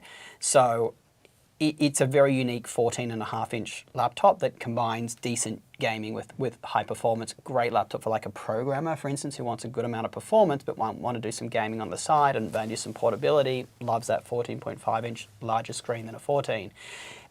So it is a very special laptop. It's just not available much here in the US. So that's what's going on here. To answer your question from earlier, only 13%. So the GPU is only cut back about Wow. 13%, specifically in the ThinkPads. I can't speak to how it performs in other laptops, but the ThinkPad 14 with the 130V gets 500 points less than about a 4,000 score in the 15 Yeah. with the 40. Here's an interesting one. Now, or I'm so glad we didn't. I think this is the guy who was kind of spamming before, but I'm so glad we didn't because this is a good question. Will you add Bangladesh, Thailand, China, Italy laptop deals into your site in future? This is a very good question. So we got to look as a business what makes sense to do with our limited resources. We're trying to grow the company very rapidly, but we still are limited, right? And the answer is not in the short term. We've got to cover the bigger markets first, which is India. China's obviously a huge market, but that would have to be later down the track. India, Australia, Canada, and the UK. The reason we've kind of chosen them is obviously they're native English speaking. I know India obviously is dual linguo, but everyone in India who buys tech speaks English. So they're English speaking, so that makes it easier for the site. Have similar laptops. China brings in a whole bunch of new laptops that are not common that we cover here. We'd have to review different laptops. Also, when we bring a market on, you've got to understand these good or great deal prices that we show on the website. This is us doing our pricing analytics. So you need pricing analysts who would cover the different regions to make sure, because what makes the site so valuable, right? And us as a business so valuable is we know whether a laptop we recommended, is it a good or great deal, right? And what determines this is our own algorithms and our own knowledge about the price. We're analyzing pricing and then we're factoring how good is the laptop with that kind of specs. So we would have to bring that in. So I think realistically, you're talking about 3 years out to get to those kind of markets. That's the reality, unfortunately. I'd love to do China sooner. I think that's a great idea, so thank you for bringing that up.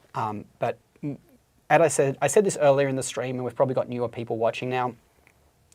At this company, I'm a big believer in not spreading our peanut butter too thin. We want to do things really well. We want to be the best at them before we move on to something else. That's really important. And I can say that on camera, and the team is probably going to hold me accountable to this with my robot vacuum videos. Yes. We just need to be the very best before we do other things. So that's why we're not going to rush out these markets until we're doing well. And the other thing as well is just from a revenue perspective, just so you understand, we are mostly affiliate revenue. When you buy a laptop, we do get a small commission, and that really pays for us to review the laptops for you, right? That's where the commission is going from, right? If you buy from us, it allows us to fully buy these laptops, test them, review them, and show you the difference. That's why, and you don't pay any more for it. Well, that's interesting. We can cover that in a second. This should be covered on the business channel, but most of these other overseas locations are not as mature in the affiliate market, anything outside the US. So they're giving us much, much lower commission rates.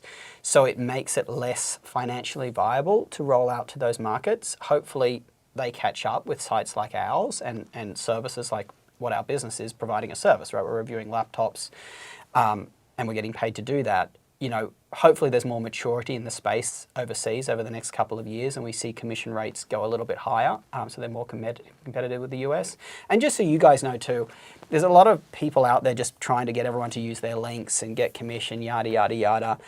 We're not trying to tell you to buy any particular laptop here. Our job is to help you find the right one, and quite frankly, if you can't afford to buy a new laptop, we'll say it in a gazillion videos, buy an older one, buy secondhand, like we say that. So we're not trying to push laptops on people here, and I think this revenue strategy works really well for us because no matter which laptop you buy, we get a small commission. We're not going to push you to a high commission laptop versus a low one. We want the right one for you. Yeah, because that's what's going to make you tell your friends that we're doing a great job. Yeah. That's going to spread the word. We want to legitimately help with this process. That's right.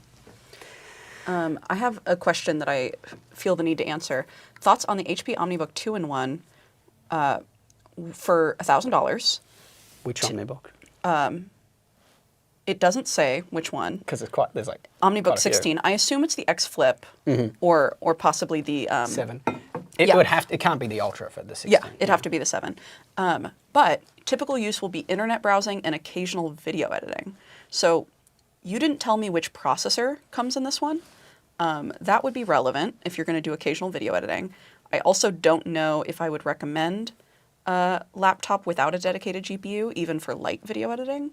Can you think of a good processor for that? You gotta wait to Panther Lake. Even Lunar Lake's not that good at that. Yeah, you have to wait to Panther Lake. I think. So I would not recommend the HP Omnibook for you if you're doing occasional video editing, I would go for something around $1,000 that has a dedicated GPU instead.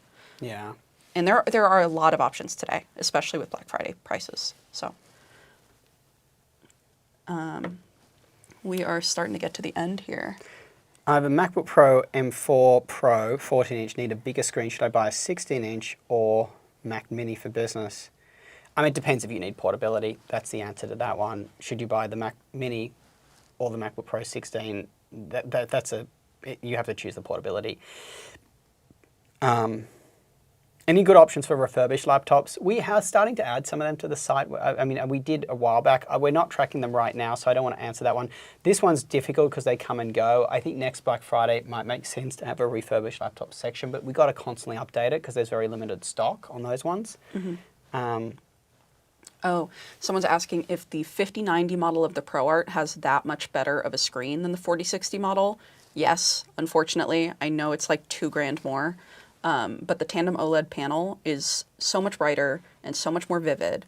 It is that much better of a screen. So if you have the money, it is a better screen. But I would not say the 4061 was bad. We just felt it was a bit dim. And it's hard to game on 4K. So there's two good questions I've seen come in. One's a quick one. How much single core speed do you need to be snappy in a modern processor?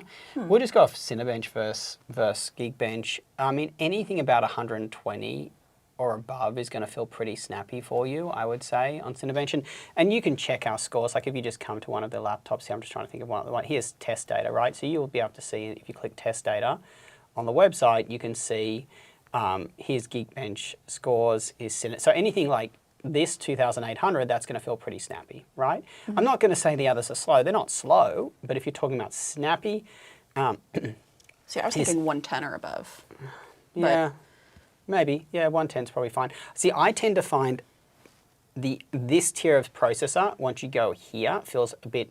Like, I notice a big difference. I'll show you the tiers. I notice a big difference. If we go to here, actually, we'll go to the tiers of processor. We're going to shop laptops. This shows all the laptops. So once we open this one, if you come here to processor, anything to me max performance is going to be very snappy. I find a noticeably difference in how snappy it feels and good performance, okay? So any of these ones is what I would do to consider snappy, okay? Then the next one I thought was a very good question. I saw a really good question come in before. Yes.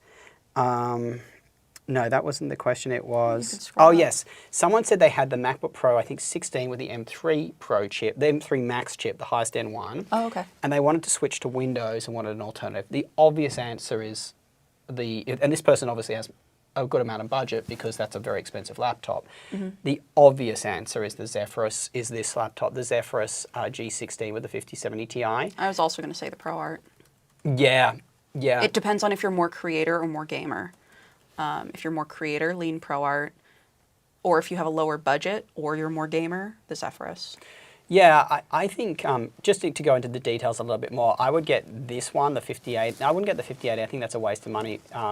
Maybe the 5070 Ti white one is a good one to get. I like that one. It's very nice. But, it's so much cheaper, the darker colored model. Yeah. This one, I think it's going to be more portable than the MacBook Pro 16. It'll feel lighter. But to go into the... They're about the same size. They're about the same size, are they? Yeah. Okay. Yeah. But I think it's less. It weighs lighter. less, right? Do we have... here, we go view test data. You might be able to see the difference in weight between the two. Yeah, we probably do. You guys like this, that we're showing our graphs? You can now view them on the site now. Where do we have weight here? This looks like... There it is, yeah. There we go. So the MacBook Pro 16... So it is a bit lighter, but not by much. Not a ton. 200 grams. No. It's still 200 grams, 10%. Yeah. So the Zephyrus is lighter, and compared to the ProArt, the one thing I would say, because the ProArt, as she said, that's the creator version of this laptop, right? So if we go ProArt... You're just not going to get a good deal on it, unfortunately. Yeah. This one here, and there's only one in stock right now, and this isn't that's not the nice screen one. No.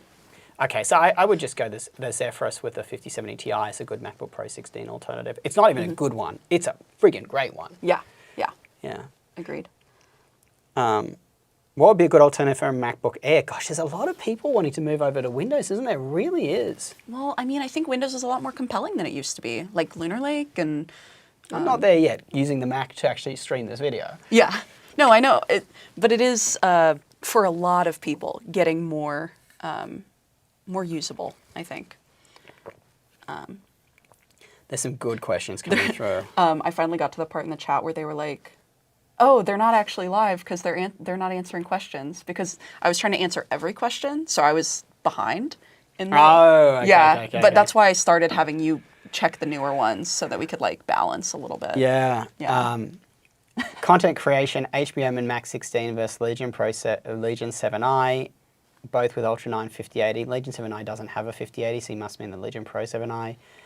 I don't like either of those two. I prefer the Strix Scar, to be honest. I mean, I find the Legion Pro 7i gets a little bit warm and it's a bit of a thicker laptop. I don't hate them. I think they're like A tiers, but I think the Strix Scar is an S tier.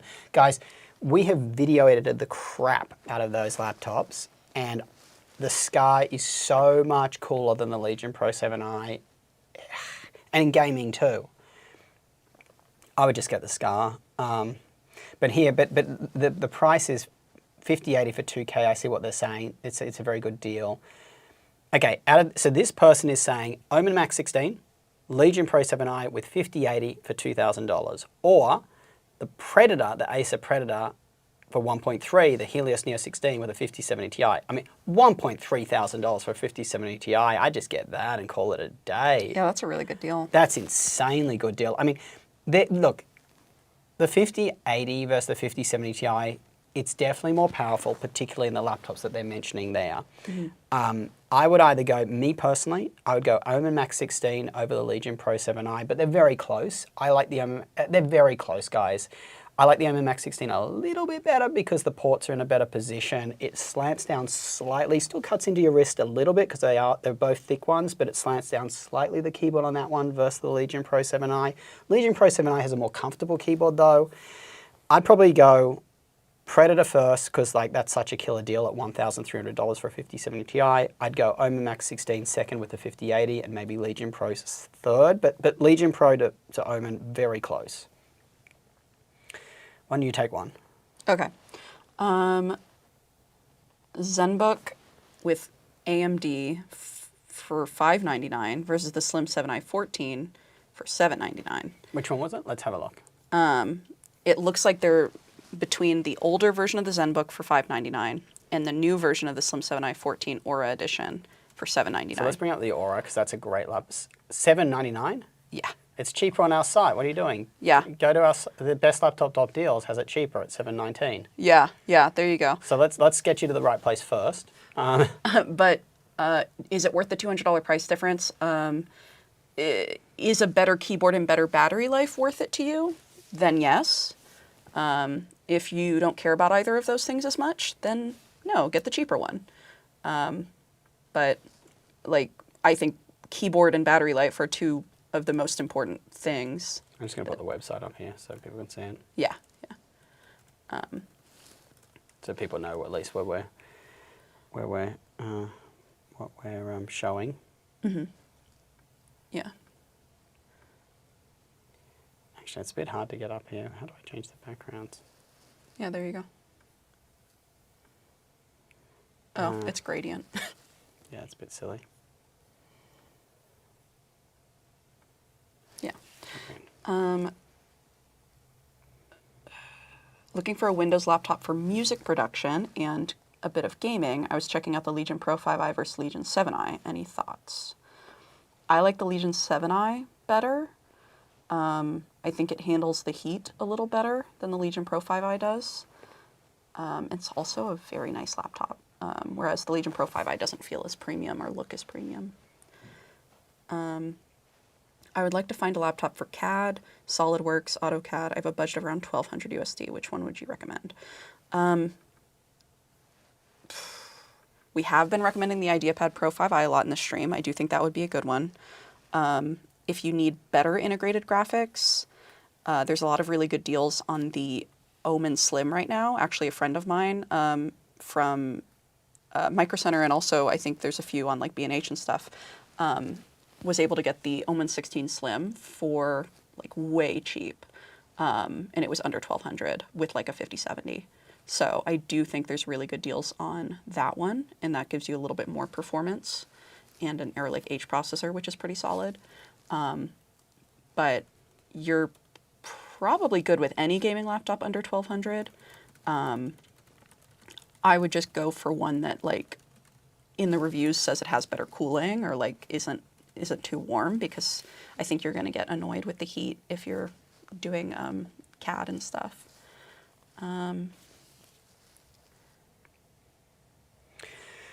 All right. Legion 7i or Blade 14F both have the same RAM GPU. I mean, Legion 7i for sure. I mean, Legion 7i, just to be clear, and I'm trying to use the site a bit more now that the site's fully operational. It was a bit rough earlier today, but we're kind of back to working well. So Legion 7i versus Blade 14. The Legion 7i is just more reliable. You close the lid, it goes to sleep. Legion 7i, so they're getting similar price. The Blade 14 is a bit cheaper. I think people were saying there was a better deal on the Legion 7i somewhere, though. I don't know if it's already run out, but there was like a $1,400 deal for the 5060 version. Yeah, it might have run out. Yeah. But if they are around the same, I think the Legion 7i is going to be a much better gaming experience because it's got a bigger display. The keyboard on Legion 7i is much more comfortable. The Blade is not a bad keyboard. It's like an 8 out of 10. The Legion 7i is a 10 out of 10 keyboard. It is one of the best laptop keyboards of all. The Legion 7i also, it has a much better processor. It has a much faster Ultra 9 HX processor. The Blade does a really good job of keeping cool. Actually, for a 14-inch laptop, that's probably one of the best things about the Blade. This is the Blade 14, that is, and the Blade is obviously more portable, but just the Blade, I mean, guys, I promise you, I use this laptop like crazy. I cannot get it to sleep. Yeah. Just cannot get it to sleep. It's like usually his daily driver, and there's still these issues. Just so annoying. Like I always have to close everything, shut it down, or do hibernate or something. The Legion 7i is just more reliable. Someone asked, are we ever going to publish all of our benchmark data on the site instead of just the graphs? Yeah, that's coming next year. Yeah, there's going to be a new menu at the top called Testing or Data. It's going to start with 3 big things at the top, which will allow you to sort by the best performing CPU laptops for CPU, GPU, and battery life. And then underneath, you'll be able to find a laptop, or you'll be able to go from this view, and you'll be able to compile your own comparisons on the site to say, hey, these are the metrics I want to show you. You show me battery life, show me weight, so show me display brightness, and here are the laptops, and you'll be able to generate your own graph set. So that's coming as well. Slim 16-inch laptop with a 2.5K screen and good speakers. Best option under $1,000. Which one was this? Slim 16-inch laptop, 2.5K screen. They don't mention dedicated graphics or gaming, so we can assume none. What's their best option around $1,000 or under $1,000? So they don't do any gaming best laptop under $1,000? They just want a 2560 screen and good speakers. Let's have a look. Let's see what's going on. Let's see Black Friday deals first. Yeah, I'm like trying to remember which ones have good speakers in that price put range. 100 just 1100, yeah. Yeah, and the good speakers. Let's have a look. Oh, you got your error. It has to be 16, right? Yes, 16. Slim. They want it like thin and light. You know where my head's going. It's going this thing again. Good speakers. I'm not sure how good the speakers are. None of them are going to be great speakers at this price point. None of them. Aero's nice at 16 around that, but it doesn't matter for gaming, or does? Well, they didn't say no gaming. They just said they just didn't mention it. So if you're doing gaming, the Aero is great around this price, but I think... Did we like the Aero speakers? I don't remember. I think you should go 15.3 because it really opens things up. The MacBook Air is going to have the best speakers around this price, to be quite frank with you. And that will be higher than a 2560 screen. Yeah, MacBook Air. Yeah, MacBook Air 15. Given we don't know about if they want Mac or not. Yoga Book 9i, is it a good choice for 2-in-1 for students wanting that 2-in-1 and battery life? Yoga Book, that's the one that opens with the dual screens. I found that like challenging to carry around. This is one, it's this thing. Let's see do we have that on the side? And someone also asked about iPhone. They said they like our phone reviews. I saw that. Do phones. I want to cover that one. No, we don't have that on the side. This is a very bespoke laptop. It's one it's 2 screens. They're 13.3 inch, I believe, screens that open up. I think this year they went to 14. The problem with that is the keyboard is not as part of the unit. It's a separate thing that kind of clips on via magnets, and then you've got to clip on the pen. Then you probably need to clip on a mouse because the screens don't have a trackpad, right? And the keyboard doesn't have a trackpad. So now you've got this stack of this dual screen laptop. You've got a keyboard on top, a mouse on top, a pen on top. I just think it's too much stuff. I would go for the Asus Duo, and I think that's a sleeper hit this year. We didn't talk enough about that one. This one I think is a much better dual screen laptop, and it's on a big sale. Oh, look at that. Oh no, it's not on a big sale, it's $100 off, but that's a great. I would get this, hands down. This one has the keyboard that sits on top of the bottom screen, so it's much easier to carry around. You can use it as a normal laptop. I think this is a much better option for students.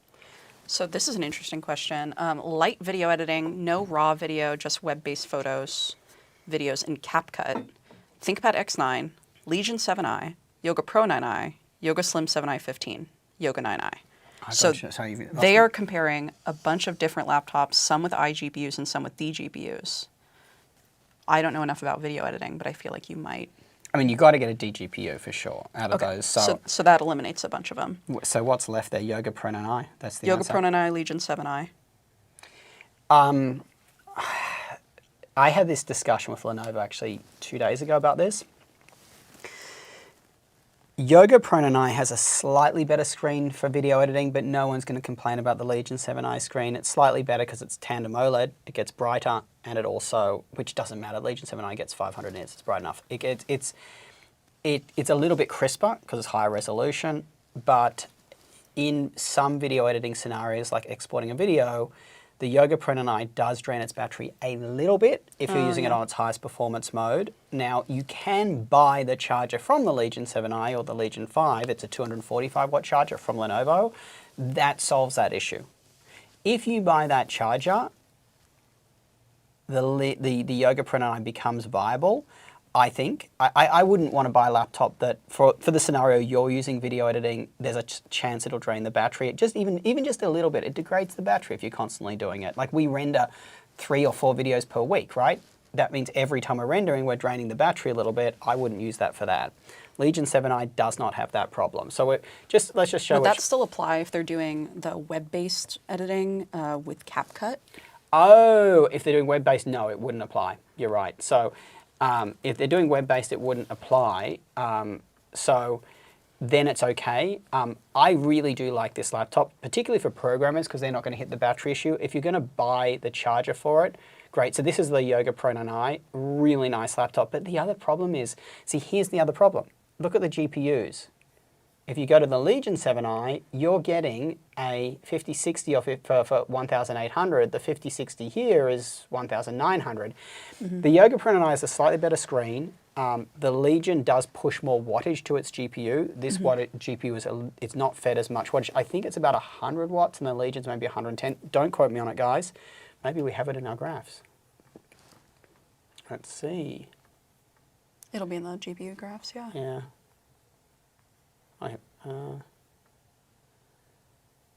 Here we go. So the Legion pushes, the Yoga Pro pushes 100 watts, yeah, and the Legion's more like 110, 115. I think it's 115. Yeah, it's not on this graph because we didn't compare it at the time, but so the Legion's a bit more powerful. I personally would get the Legion, that's me. I don't think the Yoga Pro 9i is bad. There's no bad choice here for you now that I know you're not rendering off the laptop itself. There's no bad choice. Both are excellent laptops. I think the Yoga wins a little bit on screen. The Yoga has a slightly better screen. The Legion has a slightly more powerful GPU. The Yoga is slightly more portable because it's a bit more compact, but that's really it. And then obviously the Legion, you don't have to worry about the charging issue. If you do, like gaming is going to have a slight battery drain on this if you're on a performance mode. Same with if you're actually exporting videos itself. It's solvable if you buy the better charger, but that's, yeah, that's it. Can we just go back to the iPhone question? I thought that was a really good question. Someone asked about the iPhone. We did the iPhone review. Yeah. And I'm repeating myself for people who've been on the stream for over 2 hours, because I said this at the beginning. Yeah. We are looking next year to expand it a little bit, and we're trying to think, this year we probably did, let's say arbitrarily 140 videos by the end of the year, like 3 a week probably on average, or they're close to it. Next year we'd love to do 1 every 2 days, right? So that gets us a little bit higher. We're looking about where do we put that extra capacity.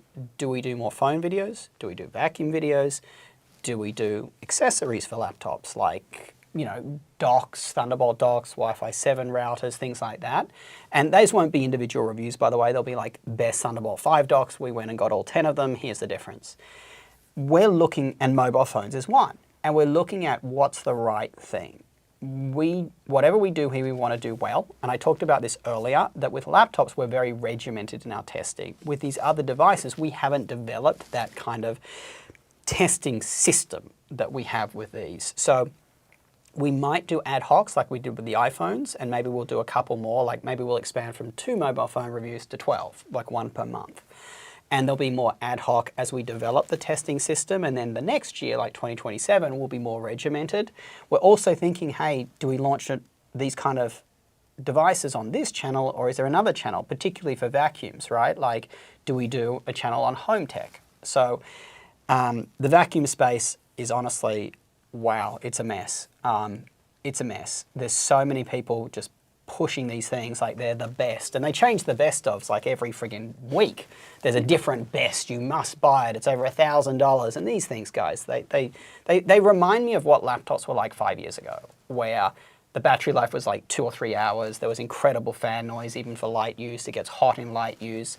That's the state the vacuum industry is in right now, the robot vacuum. So I think there's a real need for someone to come in and say, guys, let's friggin' I swore on YouTube, let's level set here and bring it back and talk about what's really going on here. These things are not, don't spend more than $600 on these things. Don't listen to these YouTubers hawking the best ofs. You don't need them. The 22,000 suction that in real world it doesn't work as well as you would think.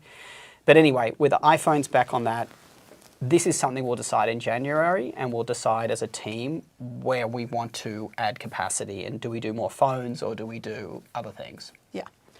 Someone had a paid question. I think Josh answered this earlier in the stream, but I don't know if you were here for that.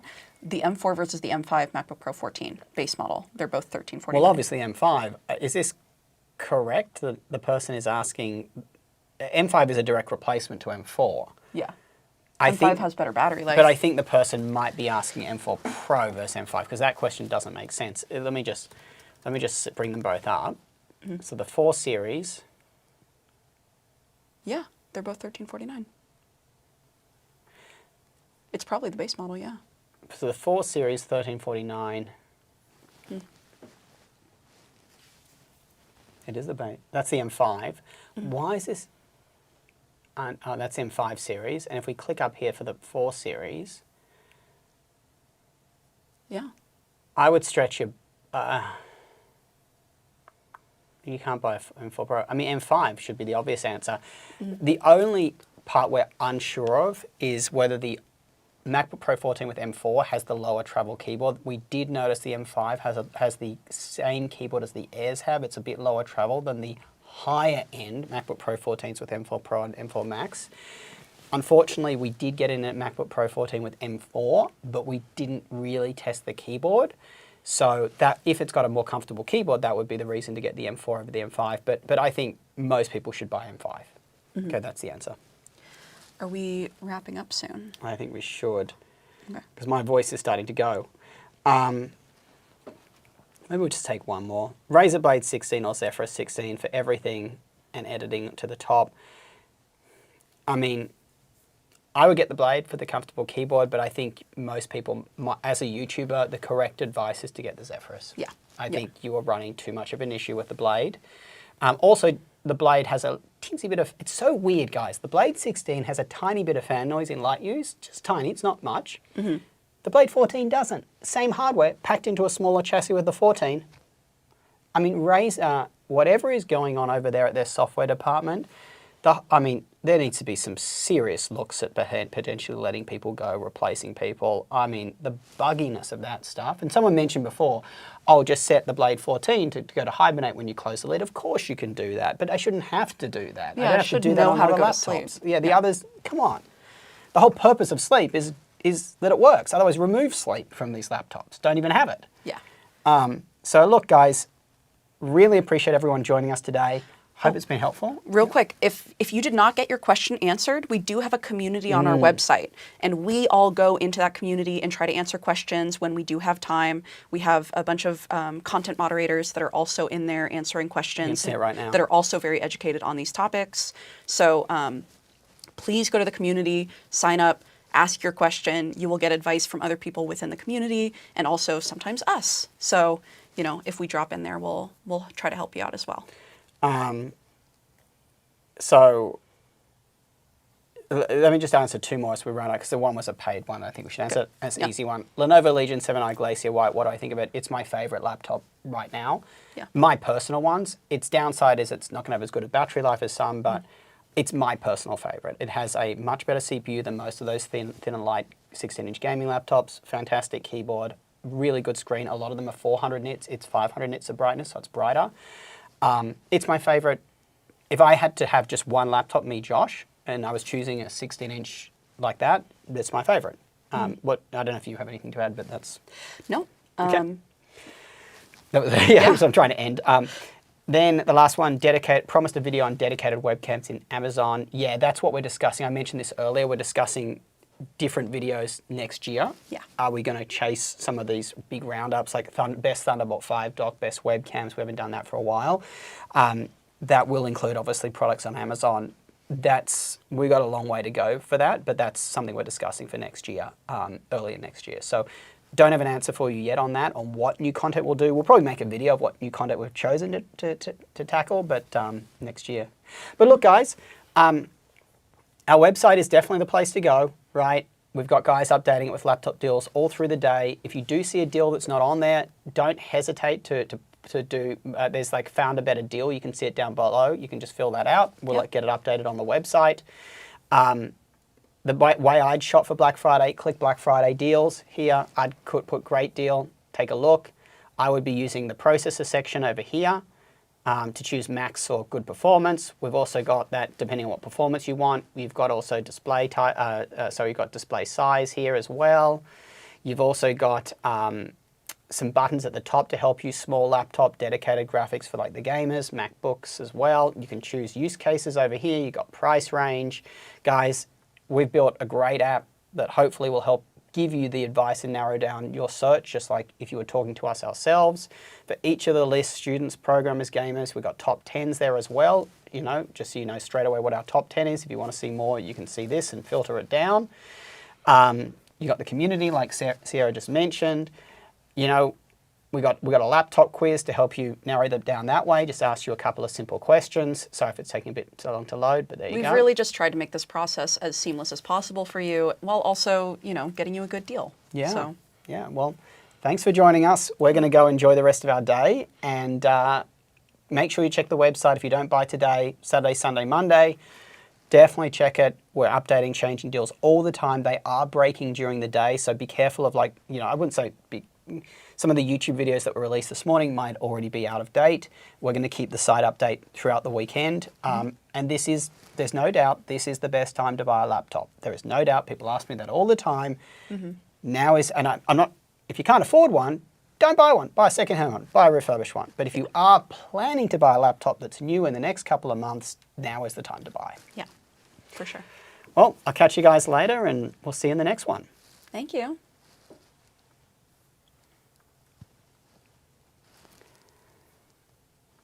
So I